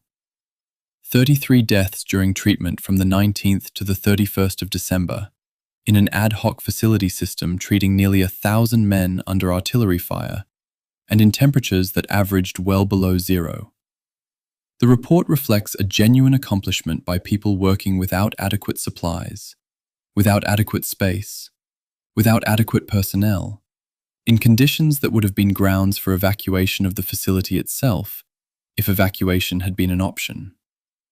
The quiet revelation in this chapter's documents is not in the famous moments. It's in the detail that roughly half of the 580 patients at the Heinz Barracks facility were what the report calls non-battle injuries, primarily trench foot and frostbite. This is a ratio that receives almost no attention in the popular literature of Bastogne. The battle casualty has a narrative, the cold casualty does not. But the soldier whose feet had been wet and frozen for 8 days, who couldn't pull a trigger effectively, whose circulation had been compromised to the point where the toes had lost sensation, that soldier represented a casualty of the campaign as real as the man hit by a Volksgrenadier rifle. The after-action report counts him, matter-of-factly, in the same rows at the same facility treated by the same exhausted medical personnel. The cold, in this accounting, was not backdrop. It was a weapon, and it had casualties of its own. Chapter 17. What was won? The 101st Airborne Division entered the fighting at Bastogne on the 19th of December 1944 and was not relieved from the front line until the 18th of January 1945. 30 days. This is not a frequently quoted figure, and the reason it doesn't appear often in popular accounts is that it sits awkwardly against the narrative of dramatic rescue. The rescue happened on the 26th of December. The war at Bastogne continued for another 23 days after that. The corridor opened by the 37th Tank Battalion remained under active German pressure for most of that period, and the 3rd Corps operational record for the week following the announced breakthrough is a document of hard, grinding, attritional fighting rather than the consolidation of a triumph. The Cole official history, the Ardennes, Battle of the Bulge, published by the Center of Military History, is precise about the German response to the corridor opening. Army Group B ordered the Führer Brigade to counterattack south from the Bois de Herbemont toward Assenois, within hours of Abrams reaching McAuliffe. General Lieutenant Manteuffel convened his divisional commanders on the afternoon of the 29th of December and told them, according to the German command records captured and incorporated into the official history, that the Ardennes offensive as originally planned was at an end, but that Bastogne had now become the central problem. The German intent, Manteuffel stated, was to close the ring again. Phase 1. Encircle Bastogne again. Phase 2. Push the Americans south. Phase 3. Take the town in a final assault. This was not a commander who had accepted the relief of the 26th as a conclusion. It was a commander reorganizing for a renewed attempt. The German counterattack that struck 3rd Corps on the 30th of December was a two-pronged operation involving the Führer Brigade and the 3rd Panzer Grenadier Division attacking from the west, and elements of the 1st SS Panzer and the 167th Volksgrenadier Divisions from the east. The eastern thrust aimed at the Assenois corridor itself, the specific piece of ground that Abrams had opened 4 days earlier. The western thrust, coming through the woods northwest of Bastogne, aimed to cut the Neufchâteau highway and isolate the town from a different angle than before. The 11th Armoured Division, new to combat, had been rushed from the United Kingdom and was going into action with some units moving directly from their road march columns into the assault, without time for reconnaissance, with maps that had been issued only hours before. The 63rd Armoured Infantry Battalion, leading one task force, lost approximately 100 men in 30 minutes when it came over a ridgeline and ran into heavy German fire. 7 Sherman tanks were destroyed in a single engagement near the hamlet of Verdun. The corridor held, but barely, and at a cost that the announcement of the 26th had led nobody to expect. General Patton understood that the corridor was provisional, and the operational orders he issued on the 27th and 28th of December show a commander who was not resting on the announcement of relief, but pushing urgently to widen the breach before the Germans could seal it. The 3rd Corps, under Major General John Milliken, was tasked with driving northeast towards St. Vith. The 8th Corps, under Middleton, would attack north from the Bastogne area toward Houffalize. Patton argued to Bradley and to Schaeff that the proper strategic response to the German salient was to cut it at the shoulders, driving northeast from Luxembourg through Prüm toward the Rhine, not merely to restore the line. Bradley settled for the more cautious option. The broad pincers Patton wanted did not happen. Instead, Third Army attack northward and First Army attack southward would converge on Houffalize, pushing the Germans back roughly as they'd come, rather than encircling them as Patton wished. This decision has since been debated extensively. Whether a more aggressive envelopment could have been executed against the German forces in the salient, which were being resupplied, despite German fuel problems, via the northern roads, is one of the genuinely open questions of the campaign. What the corridor's contested status meant for the men inside Bastogne, and for the men fighting to hold and widen it, is visible in the casualty records. The 101st Airborne's losses for the full period at Bastogne, 19 December to 18th January, totaled 482 killed, 2,449 wounded, and 527 missing or captured. The attached armoured, tank destroyer, and field artillery units contributed 117 killed, 422 wounded, and 134 missing or captured. Those figures come from the medical historical record compiled by Harwood and from Cole's official history. They represent the full accounting, not just the glamorous phase before the 26th, not just the dramatic final dash through Assenois, but 30 days of fighting in conditions that ground men down, regardless of whether any particular day produced a headline. The bulge as a whole produced, by the U.S. Army Center of Military History's official accounting, approximately 75,000 American casualties across the period December 16, 44 to January 25, 45. The National Archives characterizes this as roughly 75,000. Other counts, including some additional actions, put the figure nearer 81,000. The breakdown by category varies by source, but the broad shape is consistent. Approximately 19,000 killed, somewhere between 47,000 and 49,000 wounded, and 15,000 to 23,000 missing or captured, depending on how the prisoner and MIA categories are handled across the various core records. German losses are harder to verify and remain genuinely contested in the historiography. Estimates range from approximately 67,000 to 100,000, with the Center of Military History using approximately 100,000 as the comparative figure. What is not contested is the proportion. The Americans, despite the surprise and the encirclement and the supply disruptions and the cold, inflicted approximately comparable losses on the attacking force, while absorbing comparable losses themselves. The logistics of what Third Army accomplished to make any of this possible are worth returning to at the end, because they represent the operational foundation that everything else was built on.